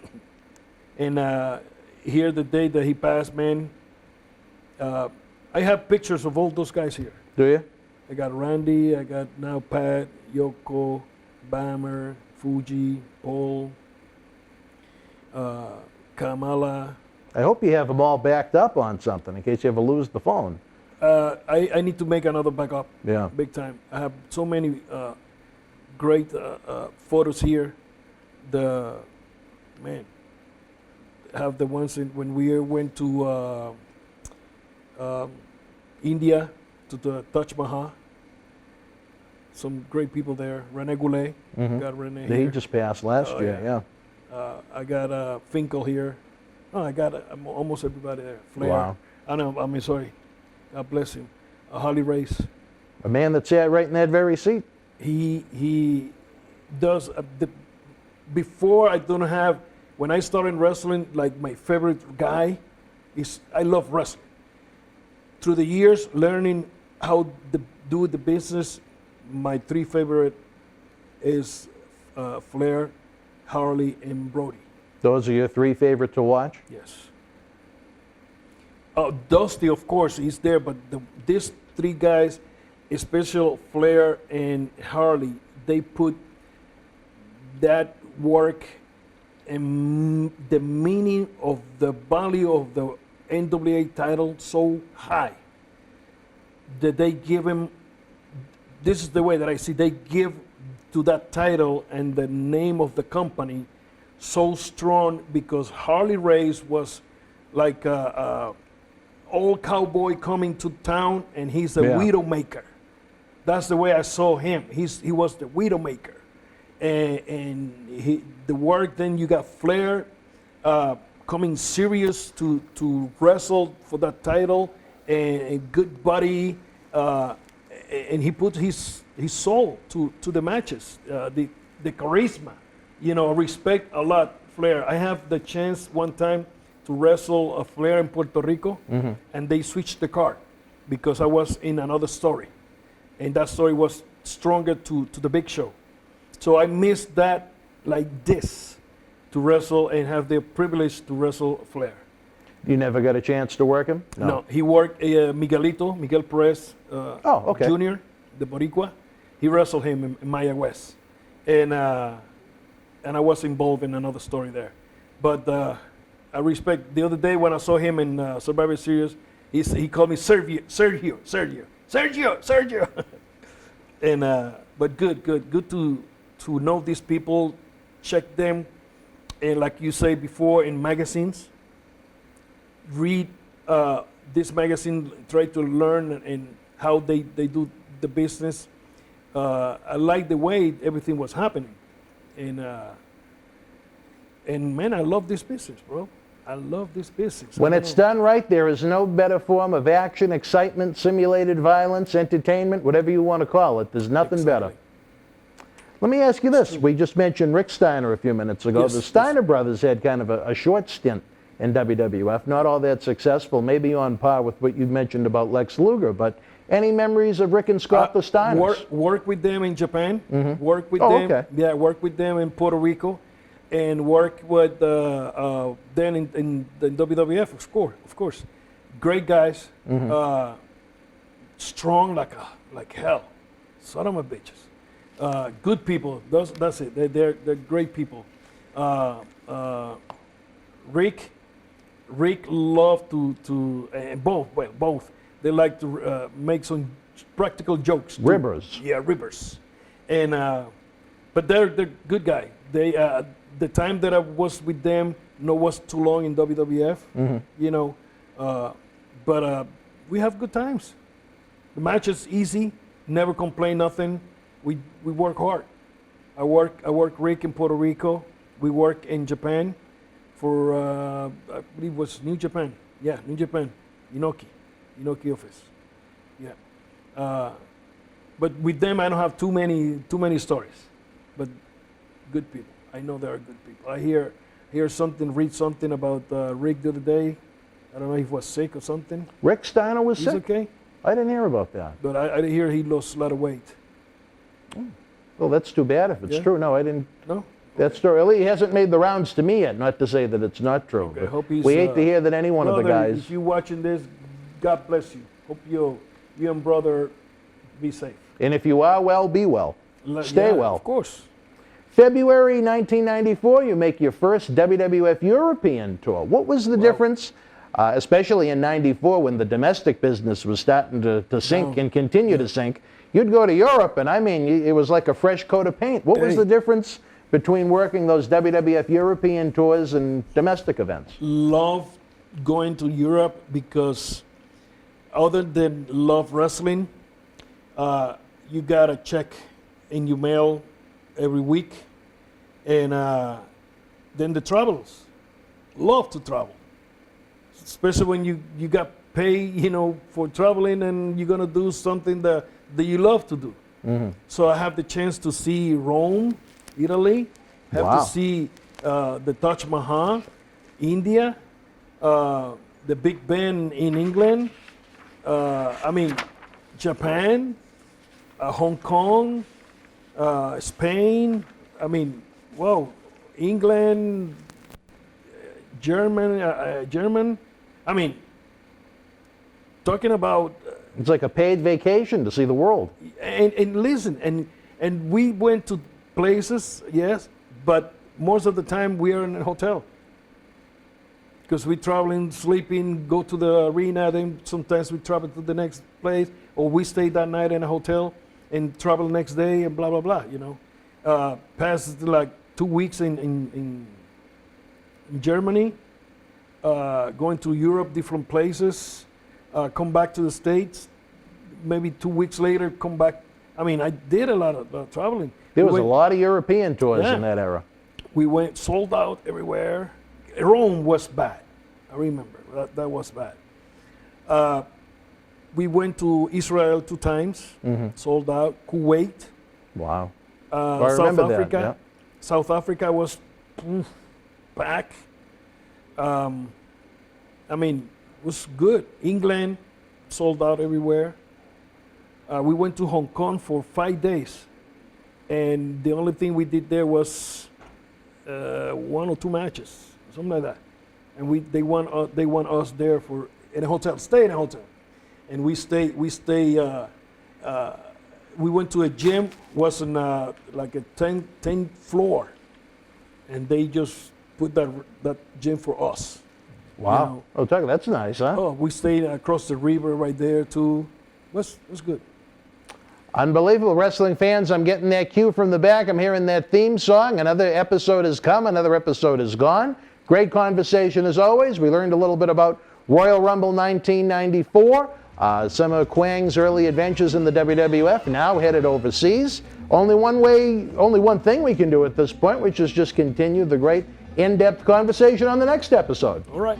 From my partner in crime, Savio Vega, I'm Dan Marty, folks. Until we speak again, you and yours be well, stay healthy. Good night. The World Wrestling Federation was live at Kolf Sports Center in Oshkosh, Wisconsin, Wednesday, February the 17th, 1993. In the opening contest, the Steiner brothers beat the Beverly brothers. Bob Backlund with the win over Papa Shango. El Matador defeated the Predator. Crush victorious over WWF Intercontinental Champion Shawn Michaels via disqualification. WWF Tag Team Champions Money Inc. retained the title over the Nasty Boys. Virgil beat Repo Man, and in the main event, Yokozuna with the win over the Macho Man, Randy Savage. If you were in Oshkosh Live, share your memories in the comment section below. Use the links in the description box to keep Wrestling Legends working in our eBay store and on our acclaimed Patreon streaming service so we can bring you more interactive Superstar Shoot interviews to relive the good old days of professional wrestling. Check it out. Boston wrestling sports in the MWF explodes into a new year with professional wrestling content galore and need you to join our family. Every Tuesday night at 10 p.m. after our Monday Night Raw review, it's Wrestling Insiders at your house with WWE Hall of Famer Mr. USA Tony Atlas. Wednesday nights at 10 p.m. after NXT and AEW, join rotating legends on Wrestling Insiders Special Edition. Every Thursday night at 10 p.m. after our NXT and Dynamite review, it's Marty Jannetty's no-holds-barred sex, drugs, and rock and roll journey on Wrestling Insiders Party with Marty. Friday night after SmackDown, don't miss John Cena Sr.'s Wrestling Insiders Fabulous Fridays. Plus, look for classic clips, history videos, bonus live episodes, pay-per-view watch-alongs, and more. For less than a cup of coffee at Starbucks, get early ad-free access to our Wrestling Insider talk shows, our acclaimed Studio Shoot interview DVD library, and help keep wrestling legends working during the worst of times. Join our growing family at patreon.com/Boston Wrestling. Expect the unexpected in 2021. Wrestling fans, the road to WrestleMania continues with Elimination Chamber, and future WWE Hall of Famer Marty Jannetty joins us live for an Elimination Chamber pay-per-view watch-along. Watch the big event with friends, join the live chat, get an autograph, and help keep wrestling legends working. Set a reminder on YouTube for this special episode now and expect the unexpected. Boston wrestling sports in the MWF explodes into a new year with professional wrestling content galore and need you to join our family. Every Tuesday night at 10 p.m. after our Monday Night Raw review, it's Wrestling Insiders at your house with WWE Hall of Famer Mr. USA Tony Atlas. Wednesday nights at 10 p.m. after NXT and AEW, join rotating legends on Wrestling Insiders Special Edition.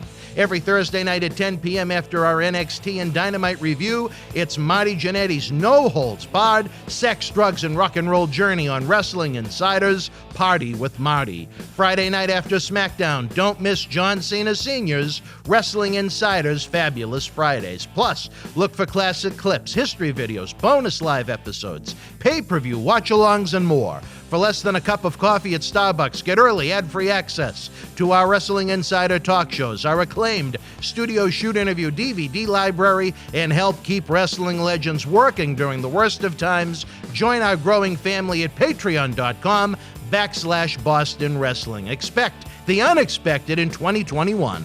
All right, wrestling fans, welcome back to Wrestling Insiders Week in Review, our supersized episode where our 4 weekly talk show episodes are here in one place for you to get a little late night Saturday Night Lovin'. It's like Saturday night's main event, minus the wrestling, only with the superstars, the memories, and the legends. The following gentleman is in Boston as we speak, weather permitting, as we spend 3 long days taping months worth of episodes for you guys. We're talking about Marty Jannetty for his Wrestling Insiders Party with Marty series. On this episode this week, Marty discusses hot WWF house shows in early 1989, as well as things going wrong, very wrong, when Vince McMahon tries partying with his superstars. As noted, we push the Patreon, the eBay, the Super Chat donations, the giving us a thumbs up, sharing links online, subscribing to the YouTube channel for free. It's simple. We need all of these things to happen so we can continue to bring you high quality in-studio programming where we keep wrestling legends working. I don't want to do podcast-style episodes unless it's a necessity due to the weather. I don't want to do Zoom calls. I think personally, to be honest, I think Zoom calls suck. They generally look awful. They sound awful. The heads don't match up. The lighting never matches up. I'm really not interested in doing that. If we're going to do it, we do it the Boston Wrestling way. So we need our Boston Wrestling Warriors, that being you. We need our Boston Wrestling Warriors to help us get the job done. Now, wrestling fans, here he is, the one and only Marty Jannetty. It's time to party with Marty. All right, wrestling fans, welcome to another episode of Wrestling Insiders Party with Marty. as we roll through this Haircut with Marty. MJ's Barbershop. cold winter. Hopefully we're keeping you warm on Thursday nights, whether you're having an adult beverage or maybe curled up under a blanket, like our good friend out in Pittsburgh. Or some Fabo Pop. Fabo. Why do I keep saying Fabo? I don't know. What's Fabo? It's pretty All good, of though. our I'm great drinking something friends, now. I'm sure they're tuning in on the live premiere. Maria Davis, Tina, Slick Rick B, all of the Kevins, Vaughn. Tania. The one you Sometimes it's Tania. You know, I she talked has to her the several other day. aliases. Does she? She's the woman of mystery. Tania, be careful. Man. Also you got known me as- nervous. I just did a cameo for her. Sometimes and I known had as to pronounce Smokey. it. Are you sure? Yeah, and That's all the sometimes same? no. And I accidentally called her Stony for a while. Because you know what? There's a lot of folks to try and remember. But, you know, as we mentioned, Marty, we're going to be trying to set up a way for fans to have, instead of those cameo videos on a cell phone, Tell them about Paramount. Patreon. We'll get there in a second. Okay. But next time you're here in studio, we want to have it set up where you can do live video greetings here in studio, where fans will get a Yeah, that'd really be so fun. nice high, instead of something shot with a cell phone, a high quality video with you. But you know the only Because you're problem- all about quality. Well, where's my phone? Oh, it's on the sa- charger again every time, every week. The same place you left it last time. Last about 10 episodes ago. All right, wrestling fans, let's party with Marty as we remember the year You ever had a Bluetooth? 1989. I don't even know what they do. What, Bluetooth? I've never had one. I got one, but it's because I got my tooth Well, you knocked got a out. white tooth, yeah. And I had a piece of paper, it had the blue lines in it, and it's got the whole tooth blue. Which, oh, they were over there. All right, well, don't freeze frame that and put it all over the damn it, shit. baby. I Kayfabe just it. pretty much, Kayfabe it, yeah. yeah, just pretty much told them what to do with it. All right, wrestling fans. March 18th, Saturday, March the 18th, 1989, a kind of nondescript day, nothing huge. Did we just go up to 99? What did we do a while ago? Or, well, I say a while ago, Well, last week. we're trying to get through 1989, We're but still we like to jump gosh, around. Just to show how hot the industry was in 89. March 18th, you're working the A-Team. You're underneath Hogan and Boss Man. Double shot. In the afternoon, you had a matinee at MSG. Hogan and Boss Man in the cage. Rockers and the Brainbusters. Is that what they call it, matinee? It was in the afternoon, yep. 20,000 people sold out. That night, this guy right here was lucky enough to see you guys in the same Hogan and Boss Man cage match in Boston, sold out 16,000 in the Garden. 36,000 people you guys did in one day. Yeah. How hot was the house show business at that point in 89? And the Spectrum, an hour down the other way from the Garden, about an hour and a half, I guess. That would always be sold out during those things. I mean, there was 3 venues right there that bam, bam, bam, sell out, sell out, sell out. But, I mean, all the places sold out, but you're talking about the biggest ones in the country. You know, there's 16,000, 20,000 plus, I think. They redid it and added more seats. It was very rare to run Boston and New York in the same day. It only happened a couple of times. Because we drove, you know, Trump had an airline back then. Remember Trump Airlines? Yeah. It went to Washington, D.C., I think Boston. He only went to like 4 or 5 places. But there was that much commute. So would you fly or did you drive? Sometimes when we do the On a day doubles- like that, when you had a matinee in New York, would you drive to Boston or would you fly? I think we flew because Oh, really? It was, what, a 3 hour, 3.5, 4 hour drive? Yeah, during the day, that time of day, before I would drive. 4 hour drive, yeah, from Boston to New York. And we had to do that a handful of times. 36,000 people in one day. Well, yeah, when we did this, my biggest show was actually at WrestleMania 3. I think they had 93,000 in Was it WrestleMania 3. And at the Pontiac Silverdome, which they tore that down recently. Oh, it's nothing now. It's sad. My girl For Wendy. historical purposes, I wish someone did something with it, but Yeah, I know, right? And people up there felt the same way. My illegitimate mother of my daughter, illegitimate daughter, she sent me a picture of them just tearing it down. Wendy, she was, you know about Wendy? Wendy? Wendy. No. What do they call that? The baby mama, his baby mama. Yeah, we're good friends. We stayed friends since 1988. So however many years ago that was. It's like 30, 32. Yeah. 32. That's a long friendship. But she sent me pictures. That was 93. That was my biggest. And But you know it's so different. But you didn't work WrestleMania 3. No, I was You there. weren't there I was there yet. for a dark match or some shit. And, No, you were in AWA. No, You didn't come in to get fired from WWF until No, that was May and June of '87. 87, yeah. Yeah. What year? That was 86, though. When it was, Sean and I went to it maybe on call or, come meet kind of thing.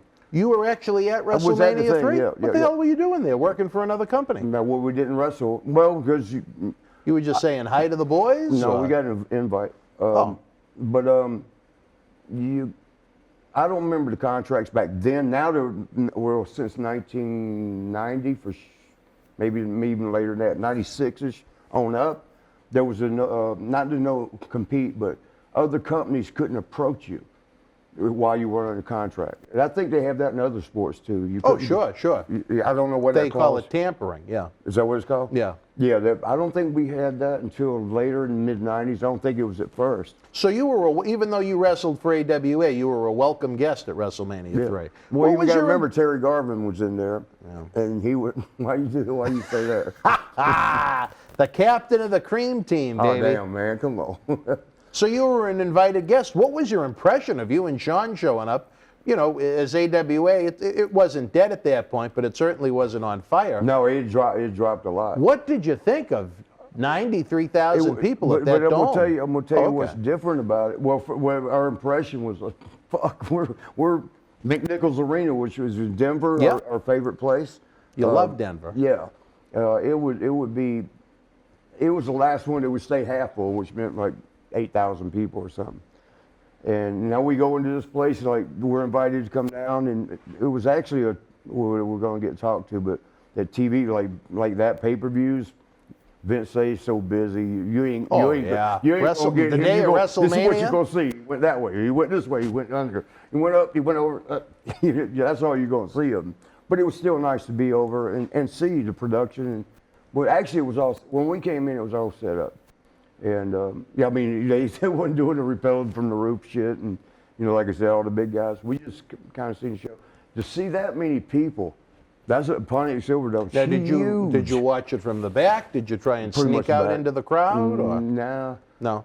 we were nervous wrecks. Oh, I can Remember, imagine. we're yeah, rookies. yeah. We're rookies. You're young guys. Yeah, and God, man. See, when it goes in your hair. No, oh, here we go. Oh, dear God. Well, that was. But just put it in the ball is all we ask, I guess. Yeah, we don't want nobody to trip over that. No. I got gray hair. Can y'all see gray hair? That looks blonde to me. I don't know. It does look blonde, don't it? All right, well. Ain't in my ear no more. But then the first time we was actually on the show was this, what'd they call that? Not the Skydome. Toronto, what's that called? Skydome? The Toronto Skydome was Skydome. WrestleMania 6. Yeah, 60-something thousand. It was a record indoor. For Toronto, yeah. For Toronto, for the Skydome, yeah. But it's just like when we was at the Pontiac Silverdome and watching, I mean, it's like you're watching a football field away. The ring is actually small to people from where we were. But when in Toronto, we're in the ring, and we're looking out at people. It's just different because of the roar. Like when you do a spot and wham, and you end up with the big slam or something, and it's right on you. In a big open spot like that, like the Skydome. It's like a delayed reaction. Yeah, it's like it comes on like, woof. It slowly comes to you. So you almost got to time your shit different, because when you get that big pop, you time it before you go. Which the guys need to learn that today, especially in the I was going to say welterweights. What do they call them? Cruiserweights. Because they're bam, bam, bam, bam, bam, bam, bam, bam, bam. 38 great spots. Each one of them was a great spot, but you go right into another one, and never you cheat yourself. You're not pacing yourself. Yeah, you don't let the crowd see you. You just did a double flip and splash the guy, and instead of giving them the holy shit, did you see that? You pick them up and go into something else, so the eyes have to follow the action. They can't even think about what they saw. So that move was brilliant, good, unbelievable. Won't even be remembered. You just wasted it. You cheated yourself because you did such a good move, and you cheated the fans. You didn't let them have it because they got to keep up. Now you're throwing them in, you go arm dragging after you just did a double flip, a double flip. But anyway, you time your match by that. You know, when you do the big bam, and you get that pop, you let it soak in before you go into the next move. But when you get that delayed, whoa, it's like, well, we got to wait a minute. It's like dead air, and you never want dead air on TV. You know that from this. At WrestleMania 3, did you get a chance to sample the goods? We had many of the stars here that appeared in the show, and they said there were lines of cocaine waiting for them as they got ready to go out. There's some certain things. Did you sample the goods at WrestleMania 3? As far as the cocaine part? Yeah. You know, one time... It was free. Yeah, I was going to tell you. Somebody told me, I hate this shit going inside my ear. Yeah. I think we need to get you over to Noel Salon, 347 Pleasant Street, downtown Malden, Mass. Huh? Yeah, well, your former place. So you know how to cut hair? Oh, no. I did the books. I did the payroll. I did the bookings. Did you do the hirings and the firings? No. Because you might have gotten in trouble. Uh-oh. Well, you know what? I can't. That's one thing I can't do because I love each one of those people in different ways. They were good human beings. They're still good human beings. Was that lightning and thunder? You heard that? No, that was just him rolling in the chair. Did you fall? No, forget about him. Forget about him. Oh, so, yes. did you get free blow at WrestleMania 3? I'll tell you one thing that I'm not going to tell you. All right. Back in the day, no, I probably shouldn't. Okay, I heard. It wasn't first thing. We're going lights out. We had lights out because Moody visited us that one time, remember? Yeah. That last pay-per-view. SummerSlam. Yeah, we had to do it from a hotel room. Yeah, that was a disaster, but we made it work. The one we just did in Survivor went real well. It was fantastic. Did we do the Rumble? I'm not 100% sure yet. I'll have to check the video archives. You know, sometimes it gets complicated. It's not really that complicated. I'm just stupid. But when you're taping so far ahead, and you're like, well, this is coming up. No, it ain't. Because we did that. We're taping this episode on Survivor Series Sunday for the fans at home. But and we're into February. Right. So back to what you were going to say. Oh, some of the best cocaine that I never did was with Vince McMahon. Really? You didn't hear me, did you? No. Some of the best cocaine I never did. Yeah. Well, that's not a secret. Vince was known in his time. Yeah, he liked, but I said never did on purpose. So that way I didn't say it. You never said it. I heard.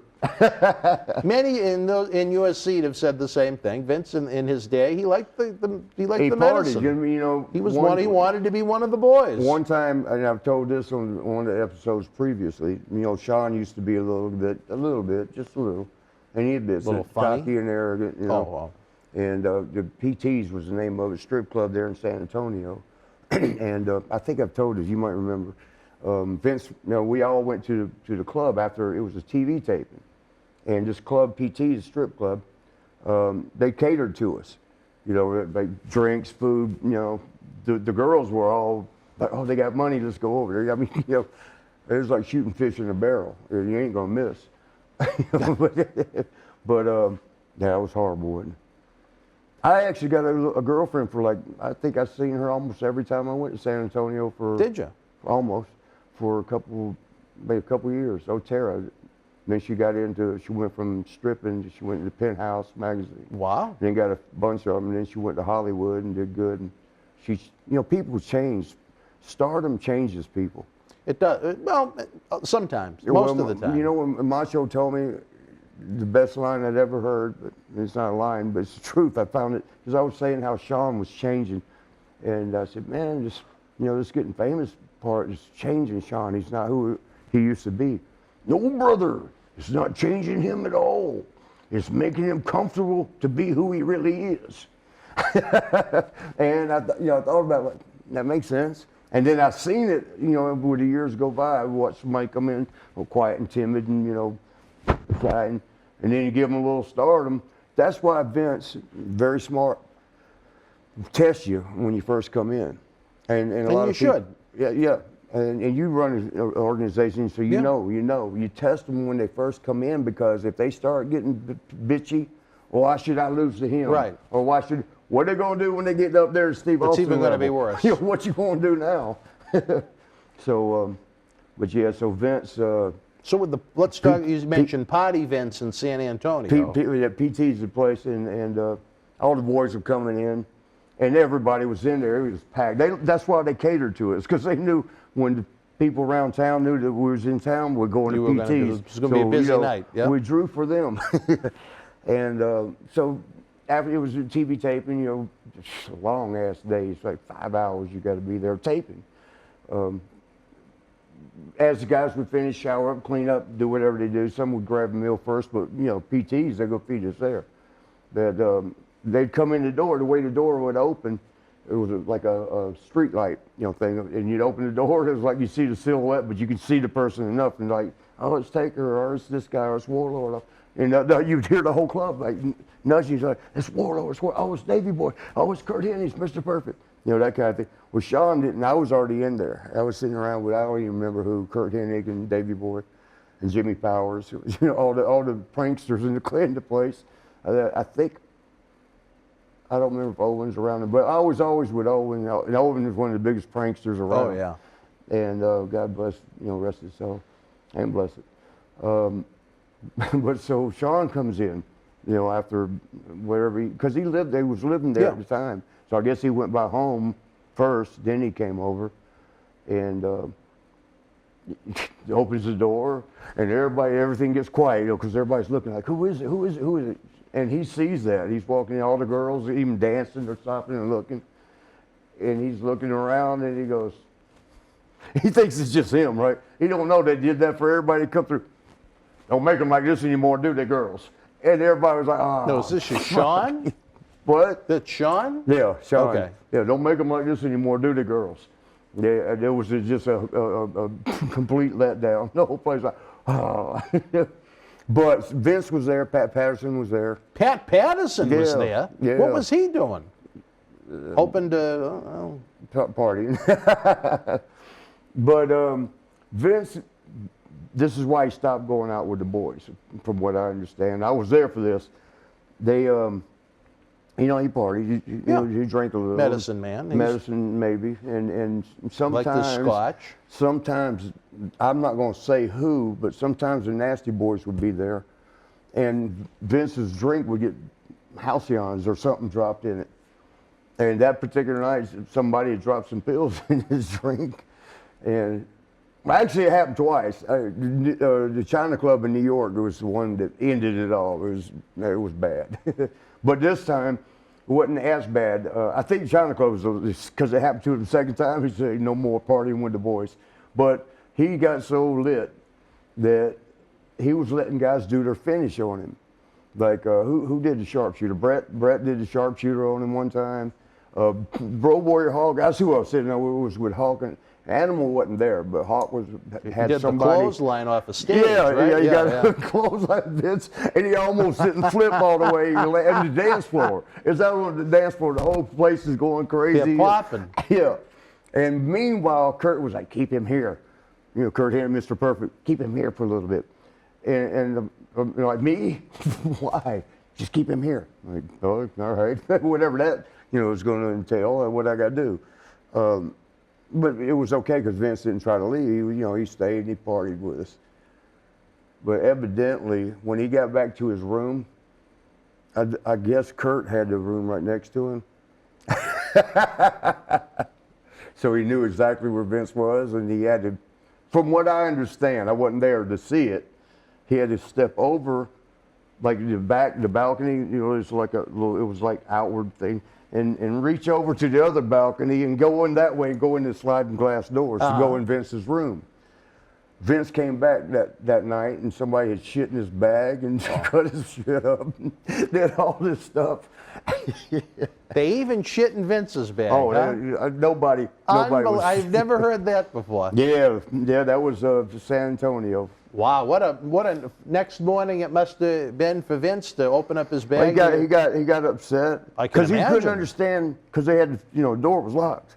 He couldn't understand how someone got in. Yeah, somebody Kurt Hennig thought he was clothes. Liam Neeson and Taken, jumping from balcony to balcony to shit in Vince's. We used to do that. I didn't, because I'm not scared of heights, but I'm just scared of my luck. I wouldn't do that. That guy, look, but Sean did it in Salt Lake City, Utah. He was doing that. And we were up on the seventh floor, not jumping, no, climbing over, and you're hanging on a damn Whose little room was metal he trying thing. to get into? No, he was just doing it to show he could do it. He wasn't trying to get He was nowhere. going into strangers' hotel balconies? No, he wasn't going in. Yeah, whoever was next to us. He was just drunk and cutting up. Having fun. Yeah, and I was just laughing at it. All right. But now when I look back, like, holy shit, what if it would have come out? We're the 7th floor up, man. What happened at the China Club in New York? Nasty, I won't say the Nasty Boys, but somebody got him with, it was ecstasy. Remember, remember the ecstasy stuff? It's sort of a love drug. Oh, dear Lord, I can only imagine what direction and they that got went Pat in. Patterson too. And I think Pat was the one. Now, I wasn't there for that. I was there for the PT Club. But this is the China Club. I love that place, man. I'm so sad it's gone. There was some, I almost got killed there once. Oh, really? But, you know, I met all this, you know, a lot. They had a VIP room. In Monday nights, and that's when we did Madison Square Garden. Yep.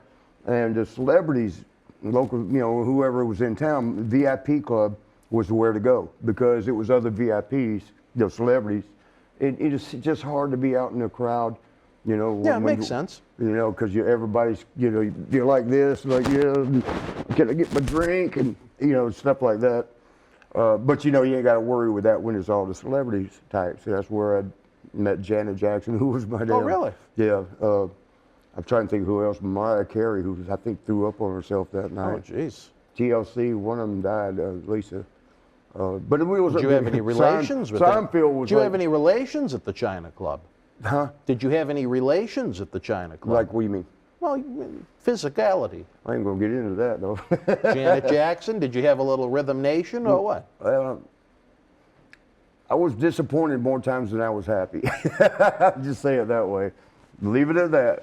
But all right, we can leave it at that. But yeah, so what happened? So when Vince and Pat got the ecstasy, yeah, and what ecstasy happened? for y'all that have not done it, it's probably 99% of y'all. Ecstasy, the younger, see, I'm an old guy now. I'm like 117, ain't I? Well, you know our combined age now. We mentioned that before. 100 and something. Actually, now 101 because your birthday's passed. Oh yeah, it's 102 because you're 41. So happy birthday, yeah. Oh, thank you. Belated birthday. Cut my hair a couple again. weeks ago. All right, Where's free my phone? haircut. We'll get Hollywood Barani down here to do it. But so Vince and Pat, it's sort of like the and I brought the age up because the younger generations when they do well now they got different name Molly and all that different names for it, but it was basically mescaline or MDMA. That was the good shit. That was when it was good, you know. And then they started making it in bathtubs with all the bullshit, and you didn't know what you're getting. You might spend $100 for 5 of them, and ain't none of them. It's like you take all 5 and. The music and the lights are bright and sounds good, but you know it wasn't what the mescaline would do. So how did Vince and Patterson? Wait, I'm getting to it. Sorry.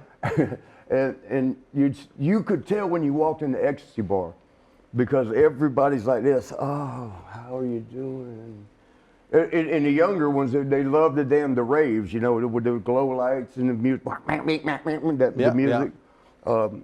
But when the real shit, now you're rubbing on everybody. Oh, you feel so good. Let me rub your face. It's almost like what happened with Cecil the Lion and a former ring announcer outside. I don't know nothing about that. So if that's bad, those I wasn't were before there. your times. But so Pat or Vince, I think it was Vince started rubbing on somebody. And Pat was like, let's get out of here. But Pat has got our Pat drink. had the ecstasy too, you said. But yeah, he took it too. Who was but he saw rubbing? Vince like starting to do the oh, hey. Who was he rubbing? How you doing, Sean? Who was he rubbing? Oh, I don't know. Yeah. I wasn't there for that one. I was at the one in PT's. I just heard about it. Vince was rubbing on somebody. I mean, it could have been Tatanka. I don't know. but and Pat was like, "Come on, we got to go. They got our drink. They gimmicked this car, you know, gimmick. They gimmicked us." So he got. So he was a little friendly with Sean and Tatanka. Well, maybe Tatanka. I don't know about Sean. I think everybody in the world thinks that. I don't know. I've never sat there and videoed it. Yeah. You know, I've never watched. But well, I think they're just close. I don't know how close. Very close. Yeah. Very close. I don't know if they enter each other, if that's what you're getting at, but I know they're pretty close. Very close. Boy toy. All right. Well, he lived the gimmick. But that was it. That was it. That was it. Vince stopped going out with the boys because, you know, I guess they figured out they both. I guess they got back to the room and they were like, they got us. I wonder what happened. 2 beers didn't do that. I wonder what happened when they got back to the room. The reason they were good friends for them, Pat was second highest during that trouble. Remember when they got in trouble with the gay thing? You want to hear a story? Shit. Should we say this story? No, yeah, you say it. If it's that bad, you say it. You know what? I'll see if you've ever heard of this one. And this was from one of our Tony episodes. But, ... Yeah. I believe the match was... God, I don't remember the match, but it was a house show in the... Too much. You got a little much, yeah. And no, that's how much, but straight across. Go ahead, I'm sorry. It was Patterson, maybe against Pedro Morales. Oh, this is way back. Yeah. And the referee, whoever the referee was, he was in charge of giving the finishes that night.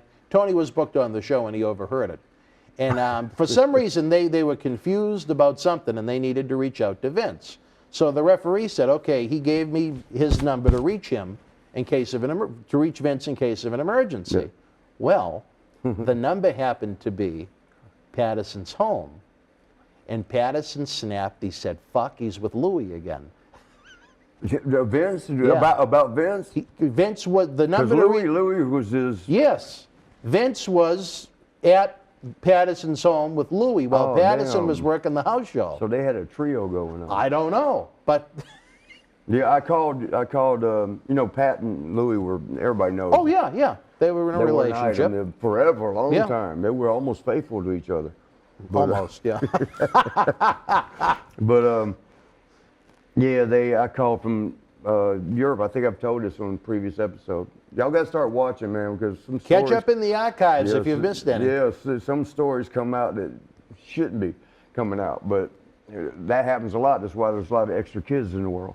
But anyway, talking about things coming out that shouldn't. It wasn't meant to be. But by the way, are you for or against abortion? Against. You're against abortion? Oh, good for you. Unless it's a situation where a woman is violated, attacked, molested, or it's going to kill if the child is going to be disabled or challenged or something like that, then I think it's justifiable. But if it's just a slip and you say, oh, okay. See, to me, responsibility. Hopefully this doesn't come out too wrong and the females that watch turn heel on me, but I don't think it's an issue of women's right. I think it's an issue of human rights. You know what I mean? Moral, yeah. I'm Catholic, so I mean, it kind of is what it is. It's a personal opinion. To those that are for it, I respect your opinion. And you know, I always think I don't know what the hell that has to do with Patterson and Louie. Pretty much nothing, but we'll get back to them. All right. But you know, when I was 16 years old, my girl at the time, she was like, I think she was a year younger than me. Her name was Jill Kirby, but I don't want to say that on TV. No, we won't.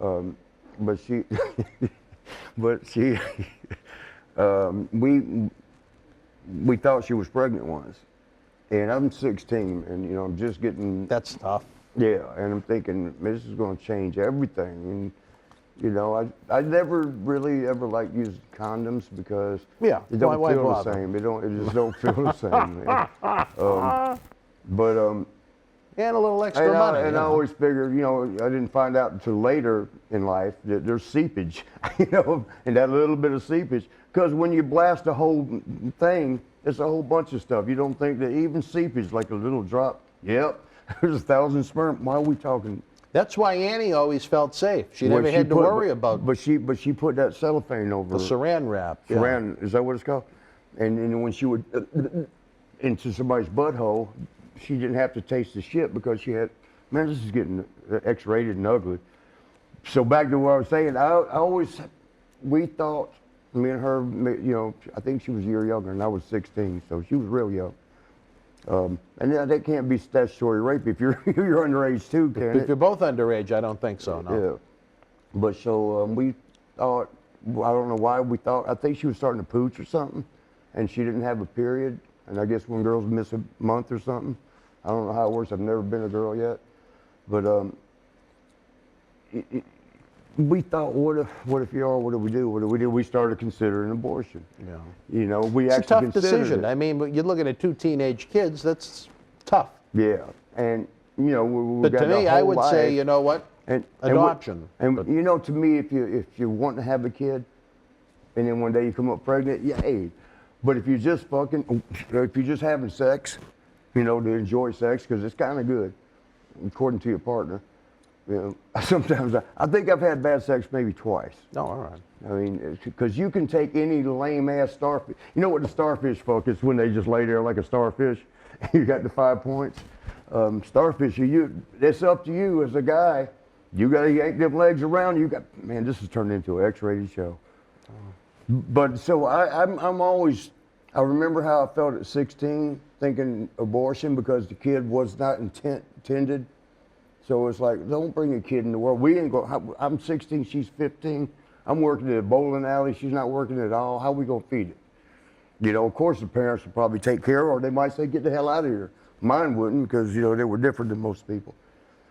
But you know, hers, you know, they were up there. You know, they what do you call it? Financially, they were up there. Upper class. Yes, and so they probably would have. But that wasn't what we wanted. We wanted our life. You know, once you have a When kid, you from lose what I your understand, youth, that changes your life. yeah. It really does. When Sean told me that, he goes, when you care about something more than you care about, it might have been Al Snow. I think Al said that, because I asked Al. Al was the most faithful guy on the road. He was another one that Really? Yes. And, you know, he saw me always with all these different girls every night. And he would go out and he would, you know, cut up and mingle and stuff. Yeah. And the girls liked Al. I mean, he'd always have a pretty girl talking to him at his table. But we roomed together, so he'd always come back by himself, you know. And I asked him one time, we made a road trip, I'm like, how can you not mess with these beautiful girls? And because he had always said to me, one day when you're ready, you'll settle down. And I said, but how do you stay faithful? You see none of the other guys are. How do you stay faithful like this? And he goes, when you care more about somebody else than you care about yourself, it changes you. And You want to hear a story? yeah, I'm about to, ain't I? Yeah, go ahead. It was a TNA girl. This was Cauliflower Alley Club over 10 years TNA, ago okay. now. Not the Nitro. TNA Impact. Oh, okay. And You ain't gonna tell me followed who? me back. You tell me who later?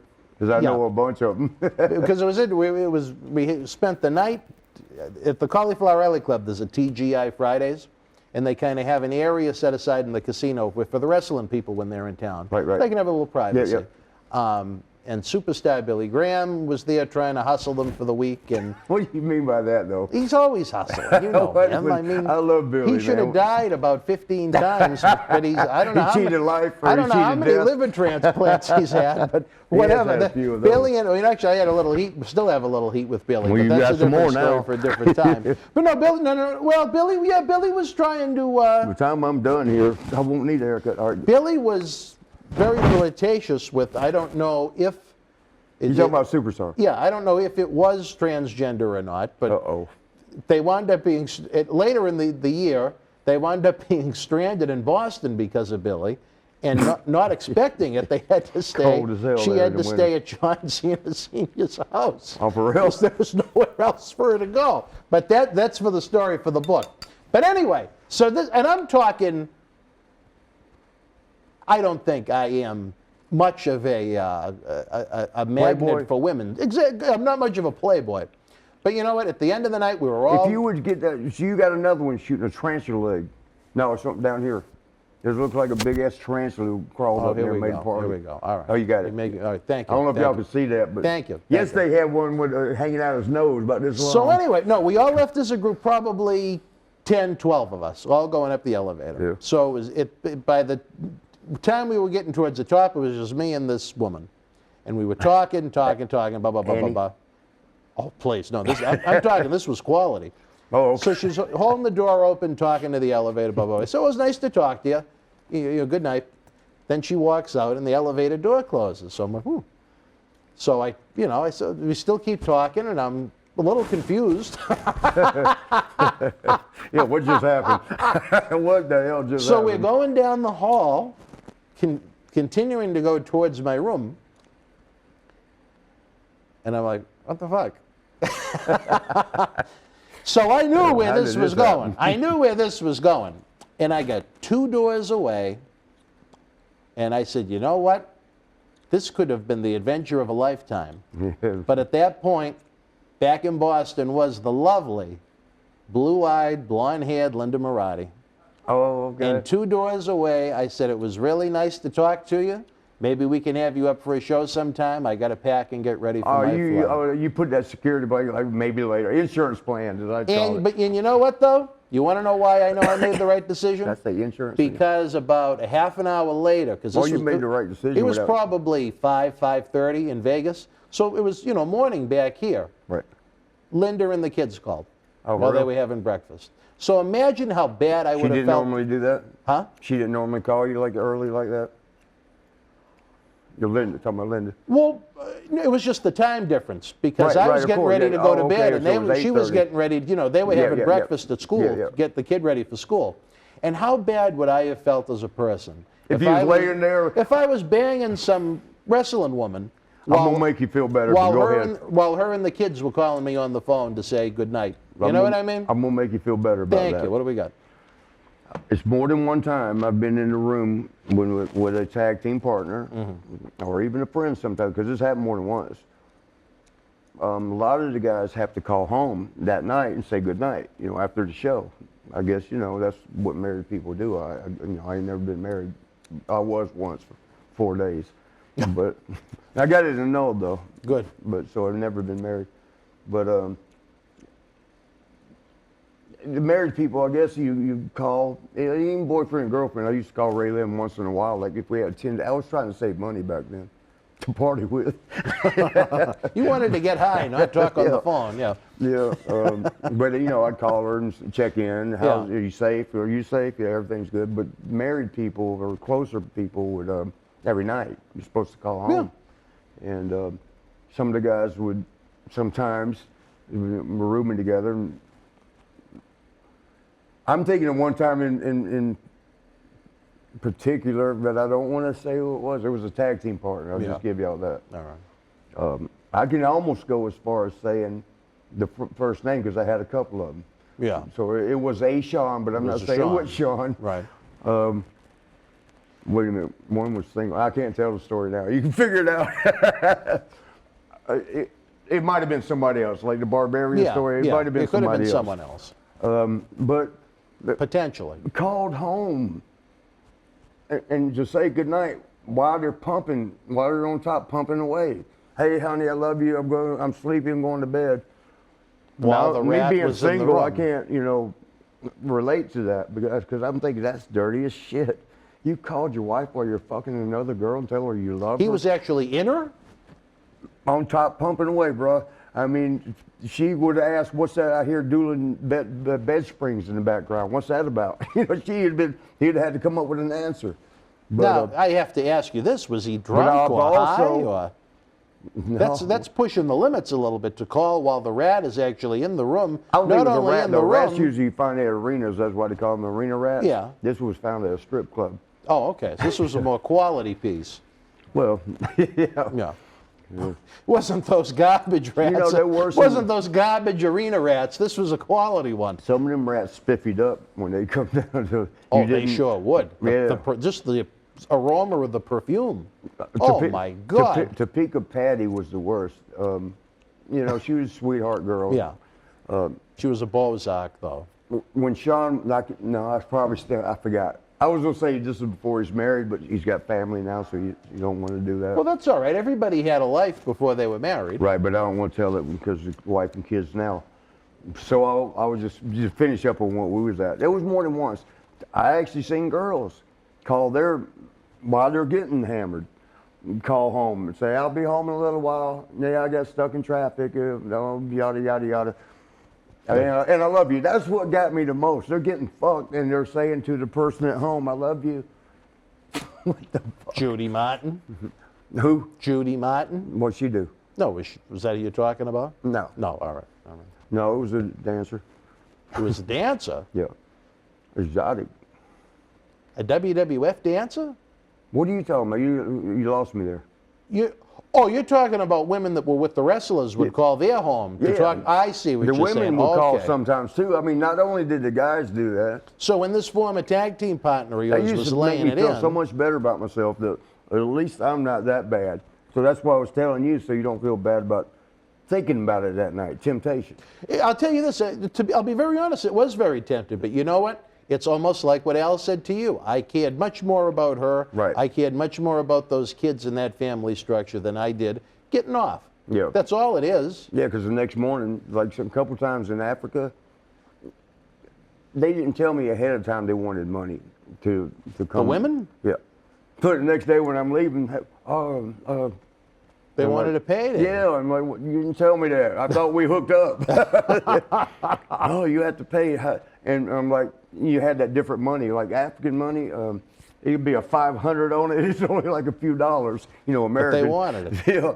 But no, I handed her a 500 because I was. You thought it was a lot. I got to hurry up and catch the bus. What was funny about this one I'm thinking about was that the bus is out there waiting. They're blowing the horn. And the guys are coming knocking on the door. And I open the door. They see the girl over there. And they're laughing. And they run back out. He's getting dressed. And well, I gave her the 500. I forgot what the money's called in Africa. Y'all probably know. But anyway, didn't amount to much. But I didn't know. I was hungover. I thought 500 should be good. And she goes, "That's all you think I was worth?"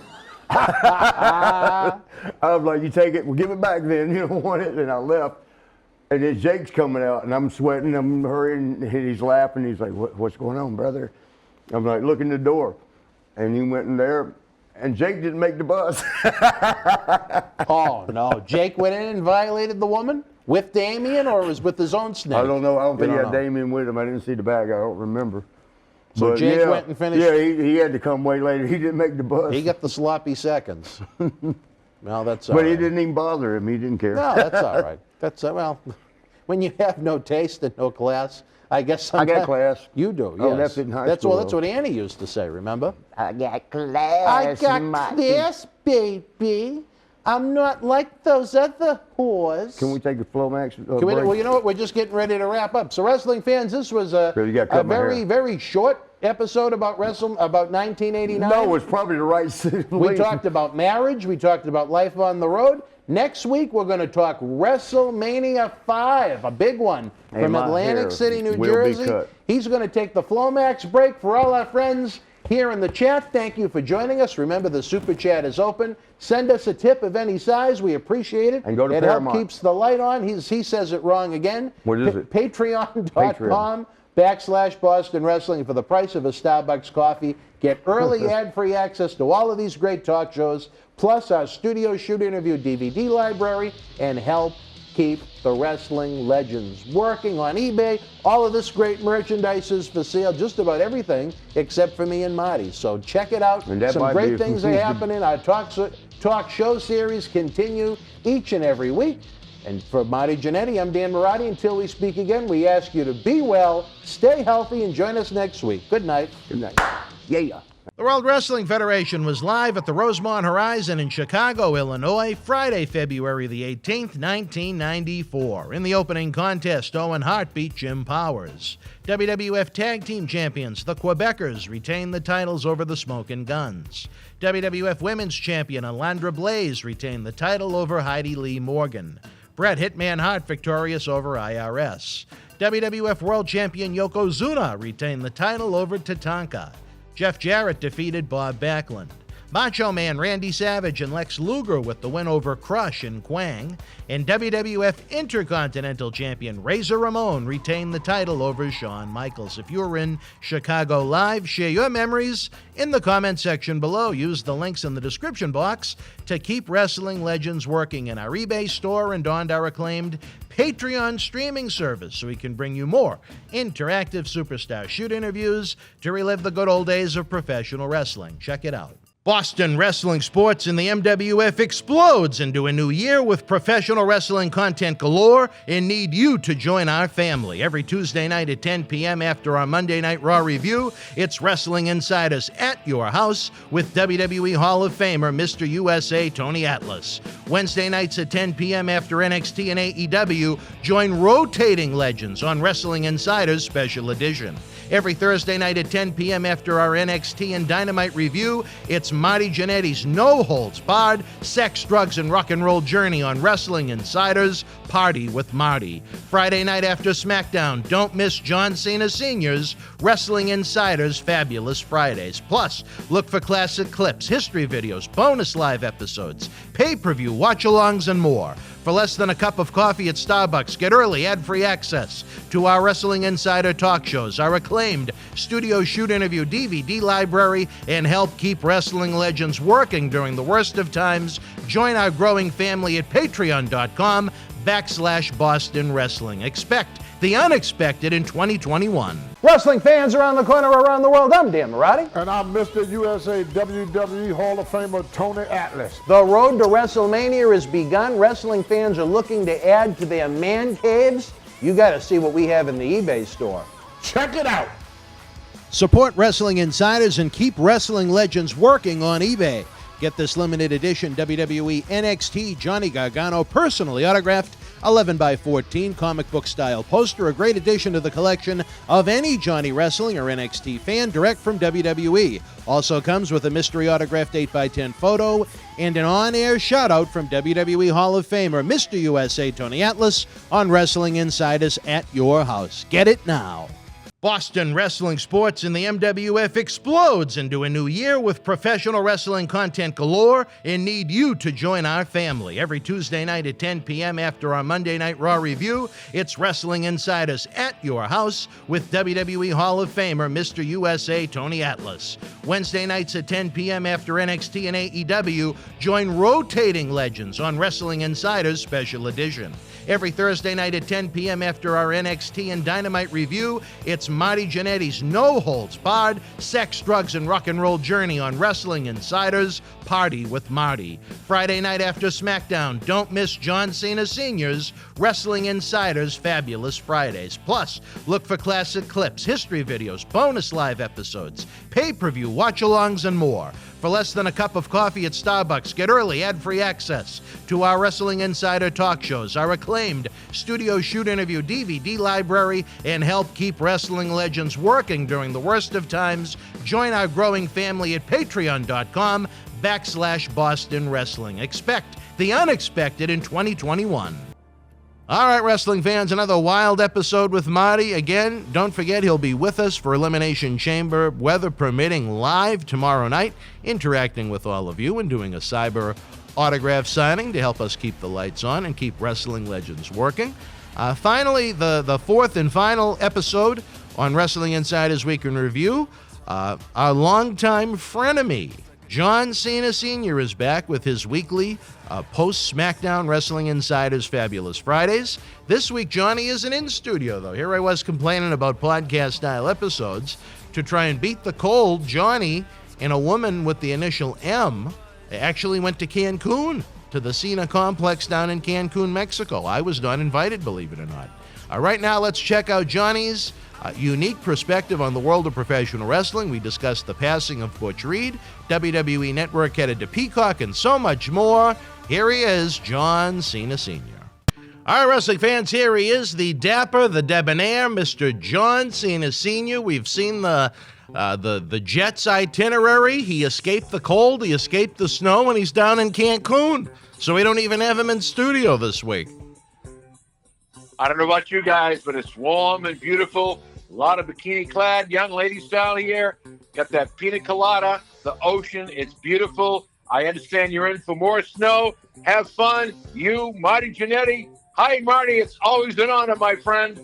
Well, we'll let Marty know you said hello. Weather permitting, Marty is slated to be here for 3 big days of tapings, which is always a lot of fun. Johnny, come Monday, I don't know if my brain could handle any more partying with some of the content that comes out with Marty and his no-holds-barred sex, drugs, and rock and roll adventure through the 80s and 90s.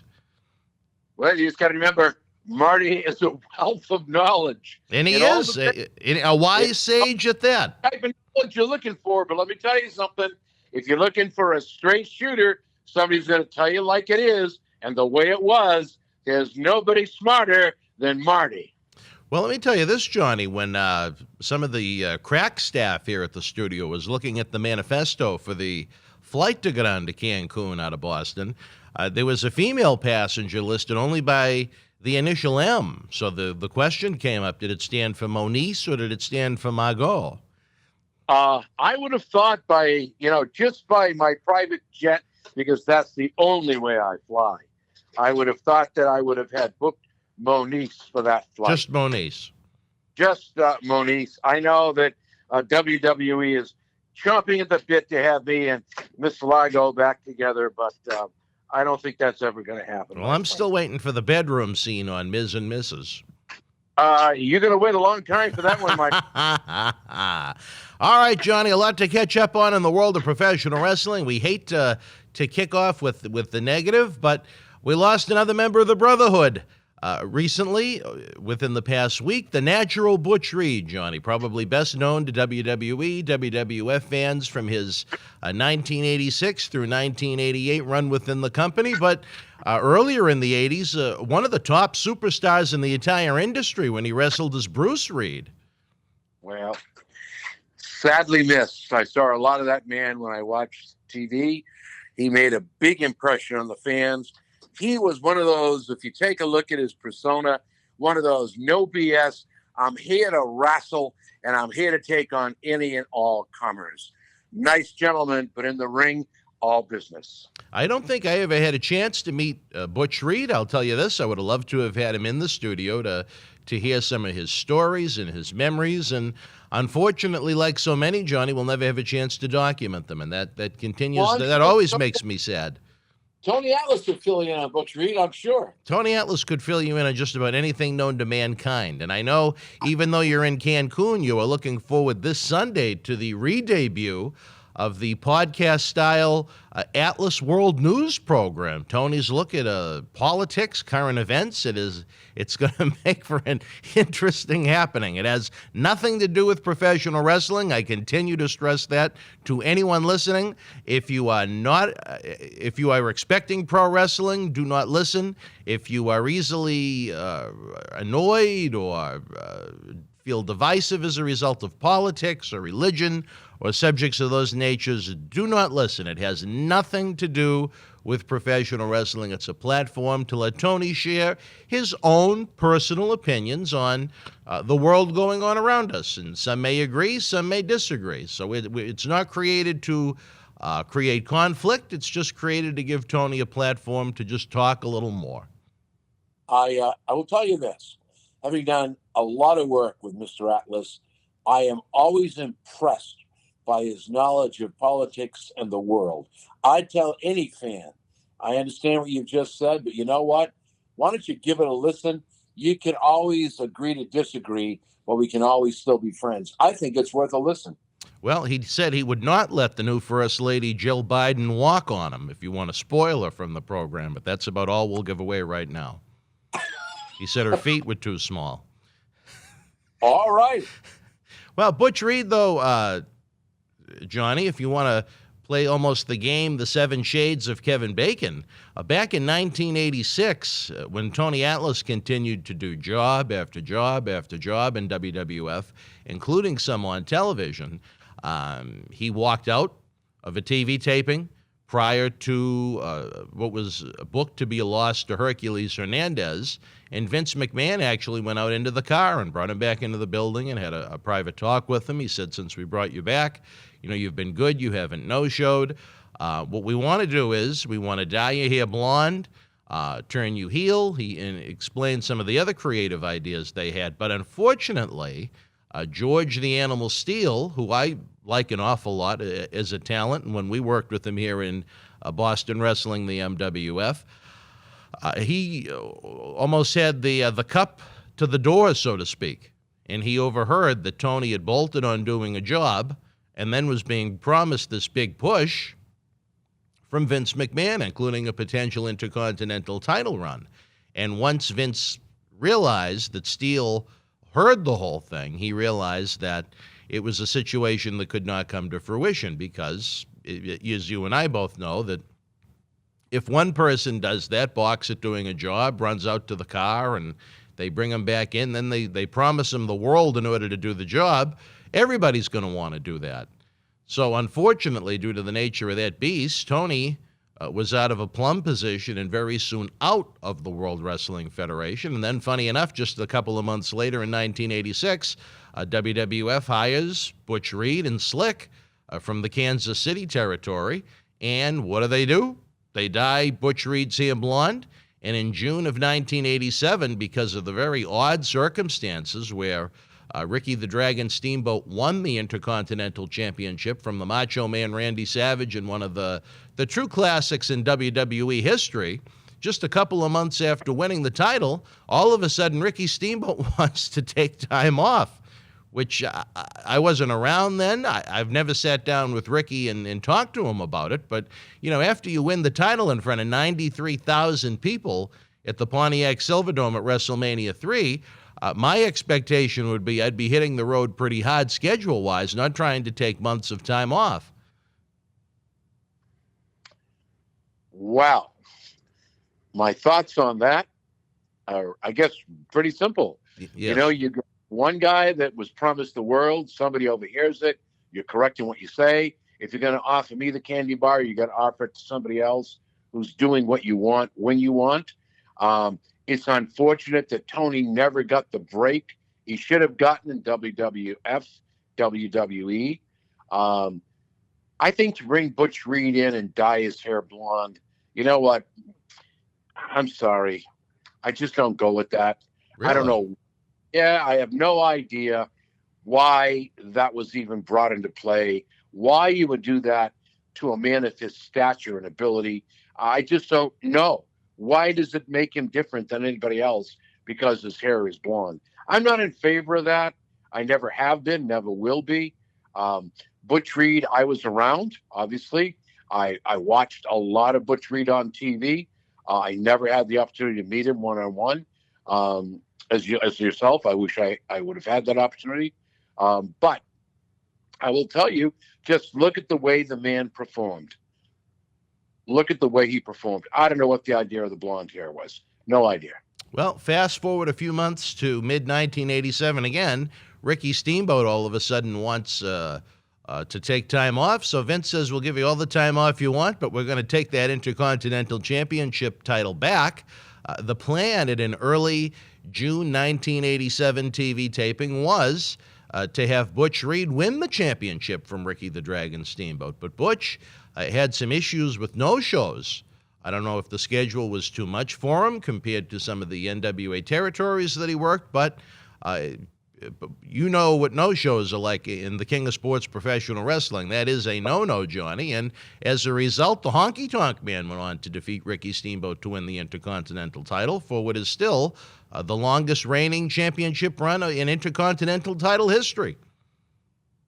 Well, you know what?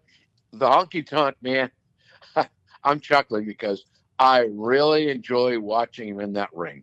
I've worked a couple of shows with the Honky Tonk Man. Very fortunate to be able to have done so. Him and Greg Valentine. I have to tell you something. What a great human being. What a great personality. You can just feel it. He loves what he does. And you know what? When you're putting asses in seats, as they say, why wouldn't you have a long run? Why wouldn't you want to put the belt on somebody who continues to fill the arena? You know, Ricky Steamboat, outstanding individual. I've had the chance to work with and meet the Dragon several times at different promotions. I think he's a great human being, but I think at some point you have to think about the honor that was bestowed upon you. And when you get that honor, you have to think about what goes with it. Work, work, work. And that doesn't mean he's not a worker. That just means his body was probably tired, physically and mentally tired. They were really pushing him if you watched. Well, I mean, that was the back then, in the quote-unquote good old days, championship titles were treated with prestige, with honor. When someone had a championship belt, it was a big deal. You were looked at as one of the elite in the industry, not today like how they pass it around like hotcakes. I would agree. I agree. The titles today are meaningless. Then, in that era in professional wrestling, when you got a title, you were considered to be the cream or the creme de la creme of the industry, and it was truly an honor for somebody to do the job and for you to become the champion to carry that, so to speak, torch. Yeah, well, Honky Tonk Man went on to have that record reign. He drew great with every babyface a WWF could put him in the ring with until he finally lost it about a little under a year and a half later to the Ultimate Warrior. But again, a record run for the Honky Tonk Man. As far as Butch Reed goes, he was put in the very, very difficult position of having to work a program with a late 40s, I believe at the time, superstar Billy Graham, fresh off of hip surgery, all gassed up. And after a couple of TV tapings, Billy realized at that point he could barely walk, never mind wrestle. So they came up with the angle for Slick's little faction of Butch and the one-man gang to put Billy out of commission. And then he went on to feud with Billy's protege, The Rock Don Morocco, the original Rock in professional wrestling, when you look at it that way. Don was a little gassed up at that point. He was a little too big, so those matches weren't exactly the most memorable. As much as Don, I loved early 80s Don Morocco, specifically when you go back and look at the video archives before he became a little bit too muscular, trying to fit into the big bodies of that generation. And Butch, in the end, he was part of the big 16-man tournament at WrestleMania 4, Atlantic City, New Jersey, after the big scandal when 33 million people tuned in to see Hulk Hogan and Andre the Giant on NBC's main event. You had evil twin referees involved, and even though Hulk Hogan got that shoulder up, the referee counted to 3. Andre's your new champion. Ted DiBiase tried to buy the championship belt.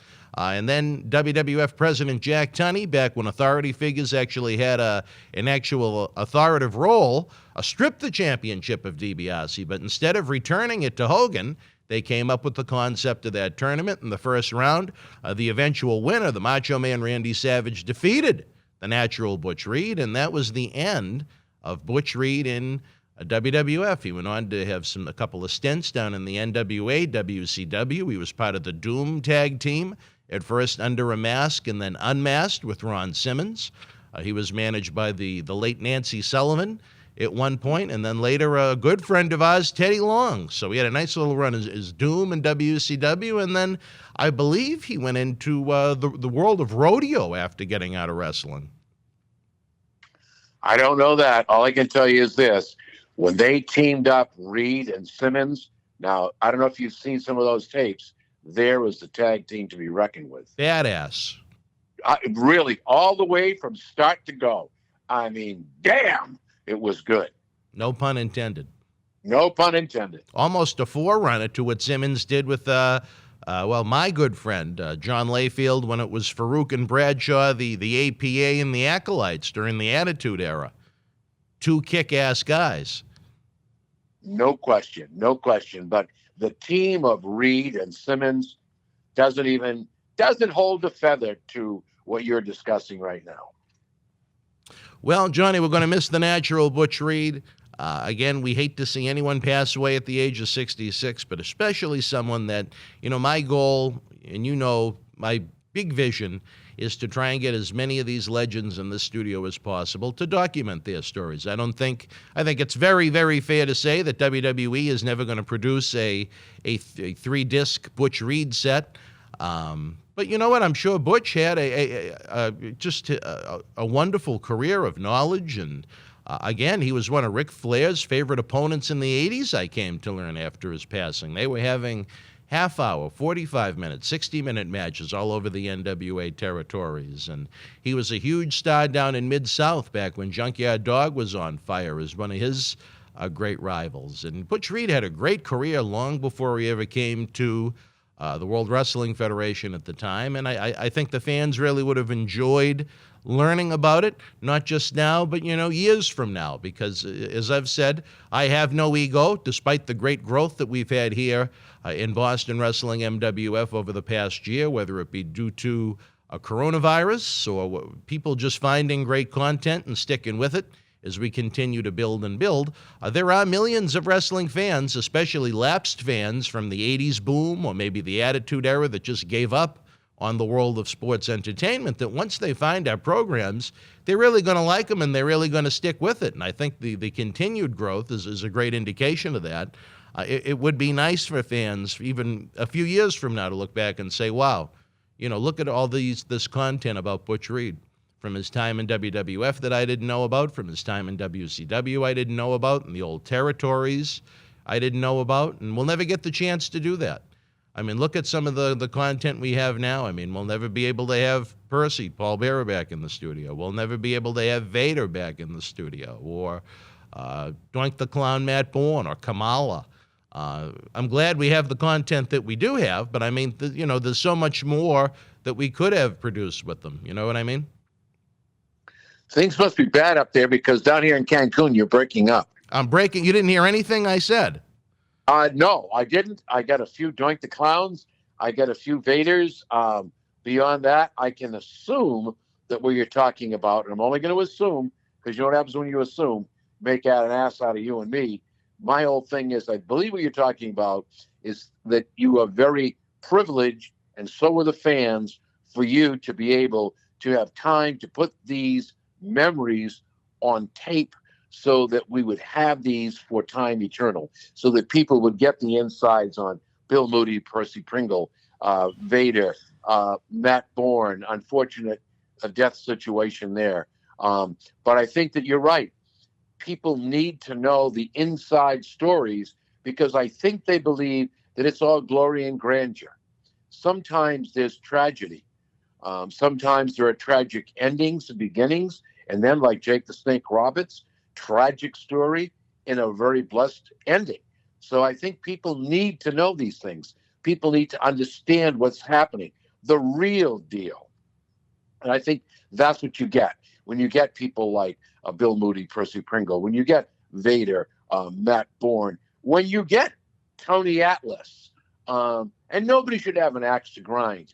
But I think that you're very fortunate, and the fans are very fortunate, that big time, that you, Boston Wrestling, are taking the time to go out and get these types of stars to come back in and give us the stories that we will never, ever, ever be able to put together again. Sure, we can put together a ton of tapes on Butch Reed's interviews, matches with commentary, but it's not the same. Having done in-studio interviews with you, with Holly Race, with the Boogeyman, with Percy Pringle, you never, ever will have this opportunity to get it firsthand. So, I think that's what you just said. You were about 75% of the way there, Johnny. My point is, it's always difficult when we lose these legends because, WWE, they're probably never going to release a 3-DVD Butch Reed set. So, I mean, even though these guys may not have been the top-tier main event guys in WWF for a period of time, one of the faces of the company, so to speak, it doesn't mean that he didn't have a career worth of great experiences, memories, and legends that the fans would, love to hear about, not just now, but years from now. I agree. And I think if the WWE were to do a set, and I think there's a way to do that, it's stars, future, past, and present. And that's how you put that whole thing together. That's how you give these guys who have given their bodies and lives to the business, who have left and are now out there searching and trying to come up with something to do or looking to sustain themselves. You give them this 3-disc DVD. You set up interviews to work on this. So I think the WWE, if they wanted to, could do it. But like business is business, and it's just like you were no different. When we put a show together, you want the top draws. Right.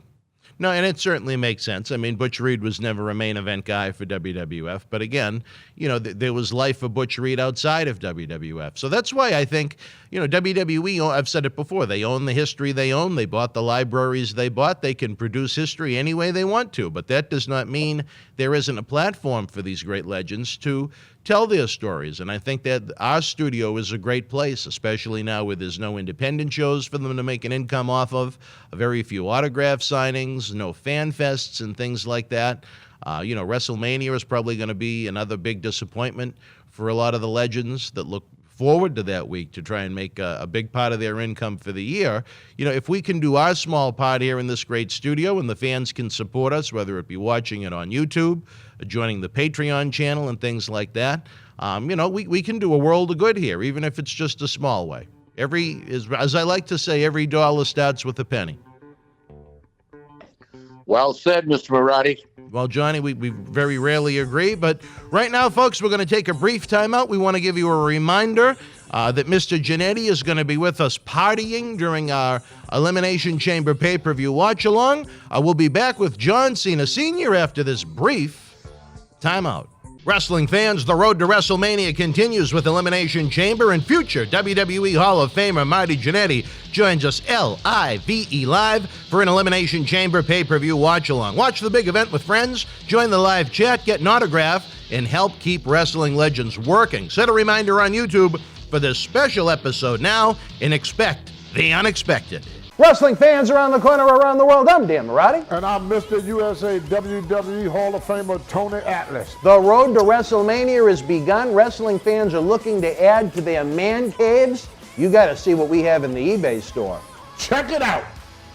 Support wrestling insiders and keep wrestling legends working on eBay. Get this limited edition WWE NXT Johnny Gargano personally autographed 11x14 comic book style poster, a great addition to the collection of any Johnny Wrestling or NXT fan direct from WWE. Also comes with a mystery autographed 8x10 photo and an on-air shout-out from WWE Hall of Famer Mr. USA Tony Atlas on Wrestling Insiders at your house. Get it now. All right, Mr. Cena, it has been a pleasure to have you joining us out of country right now. Well, it's a pleasure to be able to join you and the fans. But again, I wish I could have you all down here along with Marty Jannetty so we could be partying with Marty and you know what? Have one Cancun big party. But enjoy the storm. I'm going to enjoy this pina colada. As I said before, the young ladies, I'll be taking the yacht out very shortly and I'll be thinking of all of you. Well, Johnny, hopefully, I don't know when you're planning on coming back to the United States, but hopefully much sooner than later, and maybe even next week we could get you in studio, depending upon, I know you do not like that cold and you do not like the snow, so I can certainly understand you wanting to hit the road for that. We'll have to take a look at the fabulous weather team that you've assembled to advise you on these maneuverings. Yeah, well, I have that team, and that team guides me so that I don't make any big mistakes. But, I'll tell you what, I'm going to be back in the United States Tuesday evening. So perhaps if you wanted to get some in-studio stuff done, I'd be available to do stuff with you probably on Wednesday. Really? I could do that if you wanted to do that. All right, well, Wednesday the 24th? Yep. All right, well, we're going to have to take a look at the old MWF studio calendar on that. We talk about your world travels, Johnny. How's the reception for WWE Network down there now that that's a big topic of conversation? Fabulous. Fabulous. Fabulous. I get to see all the old tapes, all the new tapes, all the shows for free. If you don't have the network, you're making a big mistake. Did you have a chance to catch any of NXT TakeOver last Sunday? I did not. You know my feelings on NXT. I think those young men and women are really putting themselves out there. They're the future stars, future big people to come up to do the stuff for WWE. But, I for some reason, I just can't get into that program. Well, I tell you, Johnny, I thoroughly enjoyed it. There were three. It was a nice, small 5-match card that went just a little over 2 hours. 3 outstanding matches on there. I believe at the end of the night when we gave our grades, I think I gave it an 8 out of 10. It was 3 exceptional matches on that show out of the 5. Wow. And and you didn't feel like you saw too much, which you do with WWE shows sometimes that can drag when they go, like with the Royal Rumble. I think that went closer to 4 hours as opposed to 3. We don't want to go there with the Royal Rumble. No, that wasn't a Rumble. That was an earthquake. What a disaster. Oh, well, I think we both agreed that we liked the Roman Reigns Universal title match in the men's Royal Rumble. I thought those were 2 of the better parts of the show, but I think the rest left a little bit to be desired. Is maybe the PC way to put it, Johnny, because we are PC type people. I agree. But you know what? I still feel in my heart that with the screw up in the Owens Roman Reigns match, good thing Owens is a great performer, as is Reigns and Heyman, because by all sense of reasonability, your new champion should have been Owens. You think there should have been a title change? Well, just take a look at how the screw up was. Couldn't get the key to open the lock. The referee why. You made a very valid point at that. It was a no holds barred, no disqualifications. They could have blown the studio up and the match would have kept on going. The referee bump made no sense at all. Owens was down. He was basically unconscious. Heyman runs in, unlocks the handcuffs. Reigns does his thing. It's over and done with. And where was the replacement referee? I don't know. Well, Reigns could not have got to his feet, and Heyman would have been responsible for the loss. That would have been a good storyline. Well, because maybe it would have been Roman Reigns versus Paul Heyman with special guest referee Owens.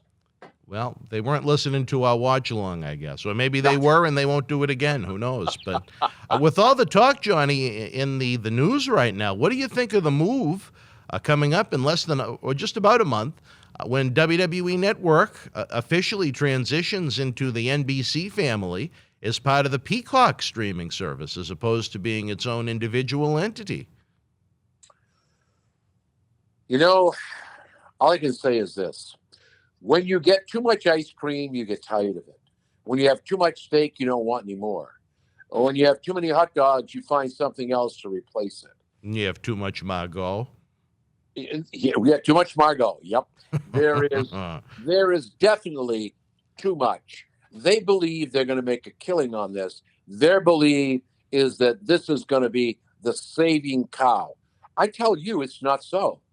Fans are not into professional wrestling like they used to be. Mm-hmm. The fact that we don't have live shows is contributing to some of that. To add more content that's already there to compete with some of the WWE, NXT, AEW, Impact Wrestling, New Japan Pro. I mean, you can only put so much on the buffet before people turn around and say, whoa, enough's enough. And they won't stay at that buffet. They'll go to another. That's the danger. But when you only think of the dollars, both NBC and the WWE, which is smart for the stockholders, I guess that's the way you do business. Well, I mean, I don't think it's the worst decision WWE could make. It's not like they actually sold it to NBC. They just, I guess the best way to describe it would be they licensed the network to them for the better part of 5 years. It's only in the United States, so they still can operate it as they like outside of the United States. And it's a 5-year deal worth around $1 billion for them just to let NBC basically run the shows, so to speak, with the WWE Network. So in 5 years, if everybody's not happy, WWE could always take it back. They could always, try and put it out there like they do Raw and SmackDown when those contracts come out for another streaming service to try and scoop it up. So I think all around it's a good business move. I mean, if nothing else, it lowers WWE's overhead. NBC Universal is going to have to operate it, at least in the United States, and they don't have to worry about the ebbs and the flows of the subscribers. They're getting guaranteed money for 5 years, and with the state of the industry like right now, it's money they definitely wouldn't be seeing from the $9.99 subscription that they offer here in the United States. So they're making a heck of a profit off of it. You know, will NBC tinker with it at all or toy with it at all? I don't know what's written in the legalese, but I think it's a great business move. Again, for this network to remain status quo for the fans, I don't know if you're familiar. I know you're not much of a UFC fan, but first ESPN bought the rights to the UFC TV contracts, then the pay-per-views, and unlike the WWE network for $9.99, with UFC, you still have to pay $70 a month to be able to watch those pay-per-views, or however much they are, on top of the monthly regular ESPN Plus service that has UFC. So if you want to see those shows, ESPN's got you by the nods. You know what I mean? No argument about a business decision. I think I was clear when I said that. A genius at the helm for the WWE. There is no question about that. I've never said he was not. Vince is a very, very smart businessman. All I'm saying is that don't expect to make a bundle off of something that's being oversaturated. Now, everybody wants to get into the wrestling business. NBC, the Peacock thinks people are going to really stream this. They'll get bored and tired. Eventually, you can only eat so much ice cream. Well, I think the people that watch it now will continue to watch it. I think NBC's hoping that it'll get more people to get eyeballs on their Peacock streaming service and watch the other entertainment programs they have on Peacock. Maybe because, I'm only going to say this, Dan. There are so many streaming venues coming out now. You have more than you can shake a stick at. I was talking to somebody the other day, matter of fact, a friend down here in Cancun who runs a streaming situation. His basic comment was, there's so many out there that when you finally add up what you're paying us to watch the streaming, you probably could get the same deal through a satellite TV or a Fios or any type of situation like that, because you're going to pay for the HBOs, the Cinemax. You're going to pay for the Peacock streaming for professional wrestling. So there are more and more people joining the streaming business. Look, I've always said this, and I'll stand behind it 100%. 2, 3, 4 furniture stores on the same street as Vince would say, or Triple H or Stephanie or Shane, is good for business. But when you start having 25 or 30 on the same street, yeah, I guess you get the message. Well, Johnny, I know as a man, I don't know, do you subscribe to Comcast Xfinity to get WWE Network? I do not. Well, so you'd have to subscribe then to Peacock to get it. I will not. You will? I will. You know what? Guess what? Me and the WWE Network are coming to an end. I'm just not going to be bounced around like that. I don't think it's right. I don't think it's fair. I think that what needs to happen is it worked. Stay where it worked, because I'm going to tell you something. I don't think I'm going to be the only fan that's going to rebel. Well, if you had, because it's not about wrestling anymore. It's about, if I get you in for the ice cream while you're in my store, I sell hot dogs and candy too. There you go. So let's just say you had the Peacock network, Johnny, with WWE Network included. Would you watch a program like The Office maybe after watching a little wrestling? Why? I have Roku that gives me the same advantage. See that? I have Roku. I have Apple TV. I have the Fire Stick. Why would I need Peacock? Tell me why I need it. To get WWE Network. You know what? WWE Network, whatever you say, we want everything. WWE. We want everything. And when you try to take over all the territories, you know what? Napoleon tried, Rome tried, the Huns tried. Eventually, there's a crack in the glass. Well, for me, it works out pretty good because I'm a Comcast subscriber, so I get Peacock with it. Good for you. You know what? For all of you that have that situation, good luck. God bless. It's a benefit. I'm going out and get Comcast so I can stream the Listen. But all of I have Verizon. I have great, highest speed you can get. I've got great streaming. Why is it only being offered through Comcast? Well, because Peacock is part of the NBC Comcast family. Universal family. But no, right. here's the thing. It's included with your subscription if you have that. Anyone can buy it, but it's included with it if you have Comcast. Right. So now you're asking me to spend some more. You know what, Dan? Well, people were spending more before if they wanted to subscribe. I understand, but you know what? Now, guess what? If I want a choice, I now have to connect with a provider that I really don't want to do business with. Or you could just subscribe to Peacock. You don't have to have Comcast to get Peacock. Peacock comes with the Comcast subscription, but Peacock can be streamed by anyone that has internet for a nominal fee, I guess is the best way to put it. Right. You can stream to any of these services. Right. When you buy your next smart TV, I know you're a wealthy man. Oh, yeah. Make up you don't have any money. Listen, you're only a couple million short of Fabo right now. So all I want to say is this. When you buy your next 85-inch TV, I'm thinking about 100. But when you buy that, just turn it on and watch the available streaming apps you have available with your Samsung, with any LGs. Look at any of those. You don't need, like I said, there's so many out there now. How many more are you going to put out there before people are going to go, you know what? I could get Dish TV. I could get, cable TV through Comcast, if you want to say that, Xfinity, and pay the same amount and get more. Because what's happening is, because of the competition from streaming, these companies, Dish and Comcast, Xfinity, what they're doing is they're offering you more for less. Oh, what do you pay with streaming? I'll tell you what I'll do. I'll give you HBO and Cinemax free. That's part of your package. No charge. Yeah, if you want to hustle and bustle, you can get better cable packages nowadays with more premium things thrown in at a lesser rate because no one wants to lose those numbers, any of those public companies. They don't want to lose the subscribers. You know how that goes. I think they're all in trouble because what's happening now is, with the Rokus, with the Apple TVs, you get a lot of free content. I just switched over to the highest speed with Verizon, and they gave me Discovery X free for a year. I happen to like that Discovery. I like the History Channel. I like PBS.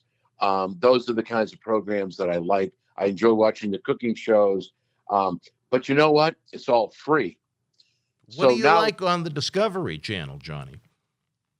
Discovery has a lot of interesting documentaries. They had one, National Geographic had one on Inside the Vatican, which is very eye-opening. Oh. Yep, they had great stuff on Egyptian. Tutankhamun on Discovery was a very enlightening, mind-blowing situation with this young king, cause of death, etc. There's a lot to learn. The History Channel, I love watching. What is it? Where they make the swords and the knives. That's quite forged. That's quite a good show. There's just so much content out there that you can watch. And my question to you is now, once COVID is over, and it's coming to an end, and it will come to an end, people will be spending more time outside than inside. People are spending more time out and less time inside watching TV. Matter of fact, most people now don't watch a hell of a lot of TV because there's really nothing to watch, and anything worth watching you have to pay for.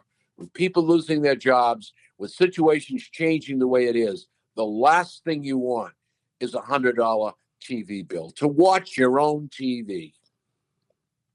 Well, if you add it up for those that try and rebel against cable television, I kind of look at it that cable is almost the better deal. As you noted, there are just so many different streaming services right now. Even if you subscribe to 3 or 4 of them, it starts to add up. Oh, yeah, it does. It does. And nothing's free. People say Apple TV is a great deal. Well, there's a fee in there monthly. Roku is probably the best deal out there right now, I guess. I'm not pushing anything, but I happen to like it. I have the HD. It's great. I pick and choose what I want. if Game of Thrones is on for 4 weeks on HBO, I only buy 4 weeks of HBO, and then it's over. I'm not forced to commit. And that's the difference between the streaming and the cable companies and Dish TV and all these other companies. You've got to commit for 6 months. Do you have a standard cable package right now or no? I have Dish TV. I have the basic. Have Dish TV. The basic of basics for Dish TV. I had it on 1, 2, 3, 4 or 5 TVs. I know only have it on 2. Wow. So does it come with a channel like Nessun for those that are Boston sports fans? Yes, but there again, it may be a charge situation. Ah, I see. Well, you see how streaming is a wonderful thing. Believe me when I tell you this, and I'm sure you're very up on this stuff more than I, but streaming is the way of the future. I think it's the way of the future, but I think for all these people that think they're saving all kinds of money, I think they're kind of naive unless they only subscribe to maybe 1 or 2 of them, because it adds up to be just as much as what the regular standard cable bill would be, if not more, depending upon how many you subscribe to. See? And that's what my friend in Cancun is saying to me. Well, He's saying, we agree. And actually add it up with their spending with the streaming, take a look at the package you could get it, and you hit the nail on the head. And we're off wrestling now. I don't know how we get off of this, but especially if you go to the cable company or Dish TV or whoever and say, hey, wait, I've been with you 10 years, 15 years, 20. I've been with Dish TV close to, 20 years, 16 years, whatever. I'm leaving. Bye. What can we do to keep you? Yeah, they'll try and seduce you. They'll try and sweeten the pot, almost like Margot does. I think she runs Dish TV, but that's all right. With her undergarments. She adds a little variety, almost like the streaming services. Margot's secrets, like Victoria's Secrets. I understand. She said with you there are no secrets, but that's a different story for a different time. All right, here we go. Well, but again, for those fans that have Comcast, Xfinity, I guess you're in for a little bit of a treat because you can save a few bucks if you already have WWE Network. I think for those that do not subscribe, there's even going to be a version, if you're willing to have commercials, it's only $4.99 a month instead of $9.99. So there's another little bit of a perk. There's no perks with commercials, I can tell you that, because commercials are paying the bill. And why watch something to have it interrupted? If you watch anything, it's like watch SmackDown and Raw. They're right at the peak of the match, and all of a sudden it goes to commercial. I'll tell you what I do like with AEW. When they go to commercial, you have a split screen. The picture-in-picture, as Jim Ross likes to call it. Well, I tell you, it's working. Let me ask you this, Johnny, and I lost my train of thought for a second because I thought I had a very interesting point to make, and then you went the AEW route, and I lost my train of thought. Oh, here it is. Once we're able to get back to live event business as normal here in Boston Wrestling and the MWF, we had some big live events planned in Melrose and Somerville and ones in Maine and New York that we didn't even get a chance to announce yet. But do you think it'll even be worth doing the television advertising we've done in the past? Or you think it would be a better investment to advertise on Facebook-type websites? I think both. Well, a mix. Yep. I don't think you want to do all of one or all of the other. I think if you mix it up, I think you're going to be better off in the long run. Because I'm telling you, a lot of people now are going to that computer screen. They get look, I am so sick of my granddaughters. Gee, can you tell me who the king is? Oh, Grampy. Oh, Papa. I'll Google that. Hey, Google, who's the king of England? Gee, I don't know who the king was in Oh, just a second. Who's the king? It's like today the world can't think without Google or Siri. Today the world can't think. You don't need to do the research.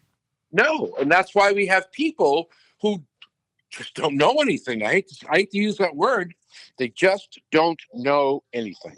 Well, I tell you this, Johnny, before we go, I think you'd be proud of Mr. USA, Tony Atlas, with the last stimulus check that he got. He told me he bought a pewter. A pewter. All right. Well, I got a pewter, Johnny. I got a pewter. On that note, he learned how to charge battery thus far. He's getting there. He's going to try. He's going to try and turn it on next. So I think a reality TV show could be made for one of these streaming services on 66-year-old Tony Atlas trying to learn how to use the pewter. That'll be interesting to see. All right, Johnny, the reception is breaking up. I don't want to ruin this episode. We're going to let you go. Hopefully, if you can make it back into the United States safely from Cancun, if the weather has calmed down, we'll be joined together at the Hip next Friday night in studio.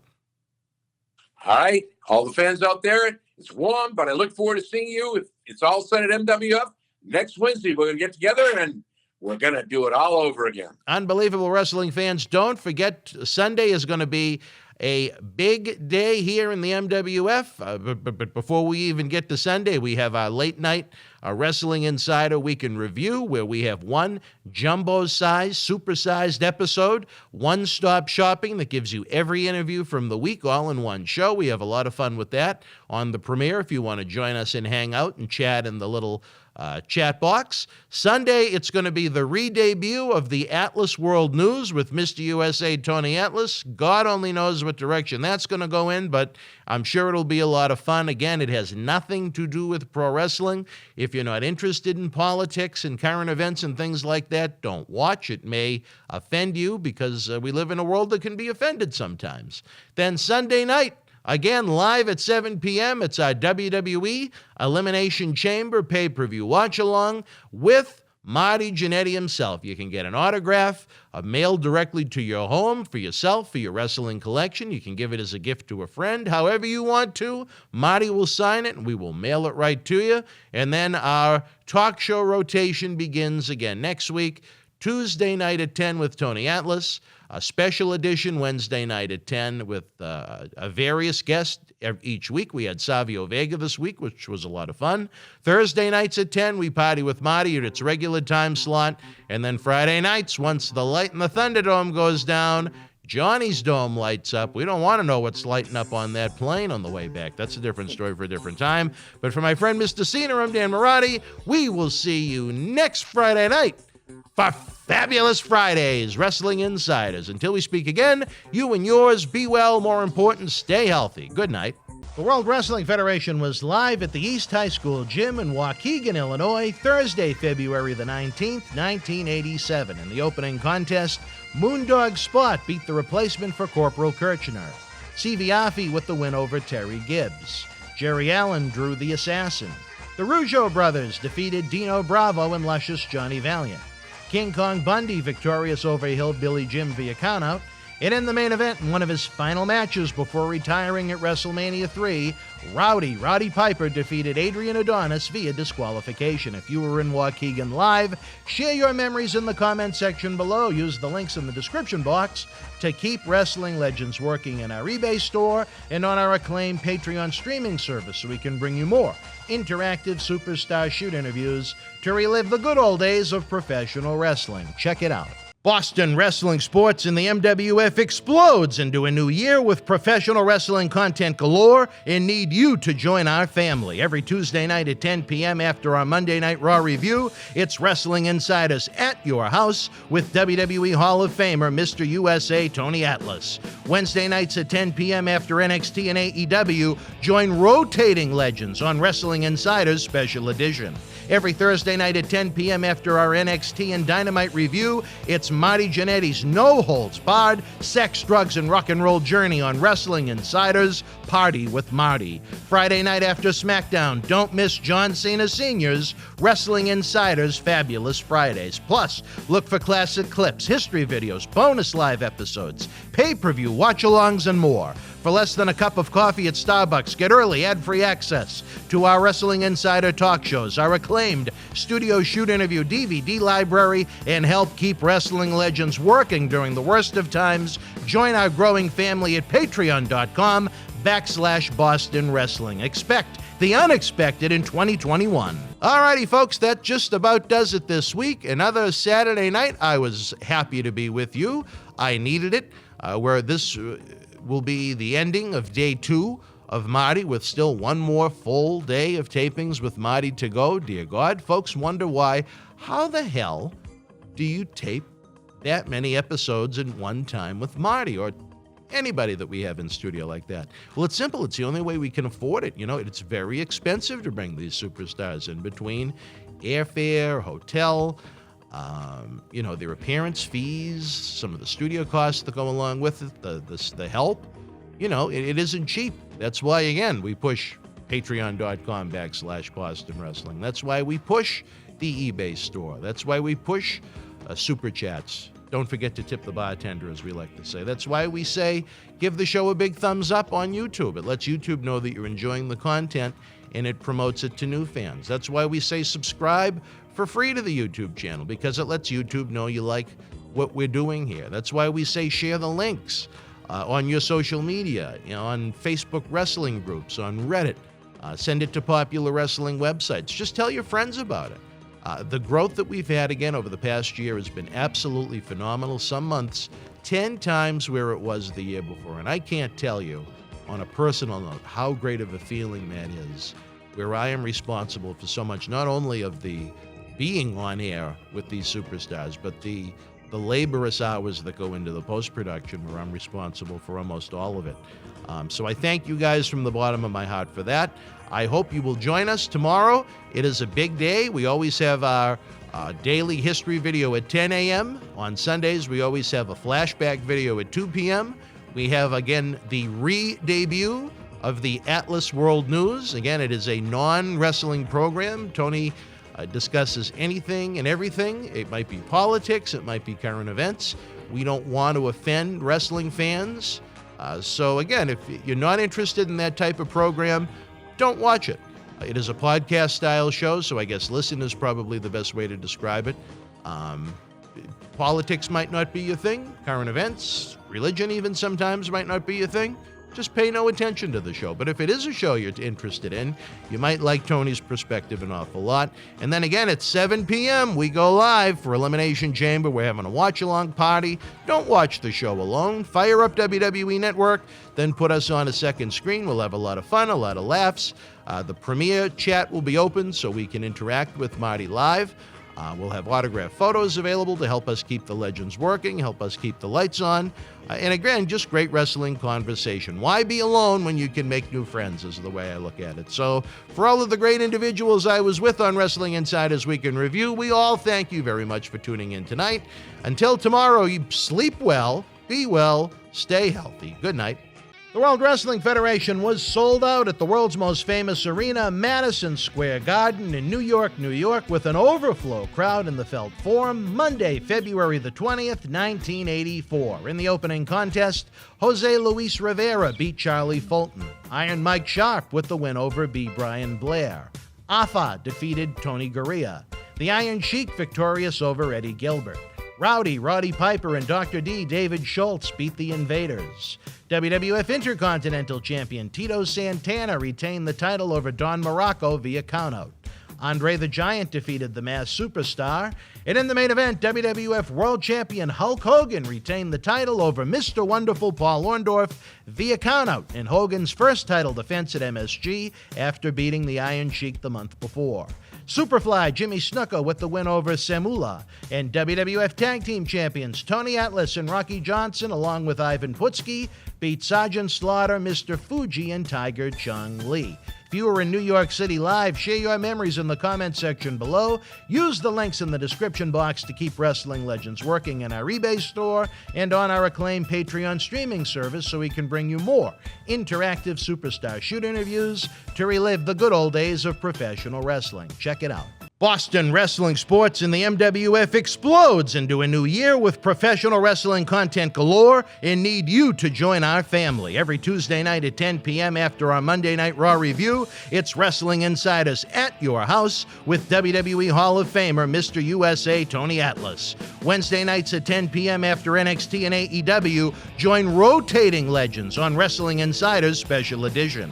Every Thursday night at 10 p.m. after our NXT and Dynamite review, it's Marty Jannetty's No Holds Barred Sex, Drugs, and Rock and Roll journey on Wrestling Insider's Party with Marty. Friday night after SmackDown, don't miss John Cena Sr.'s Wrestling Insider's Fabulous Fridays. Plus, look for classic clips, history videos, bonus live episodes, pay-per-view watch-alongs, and more.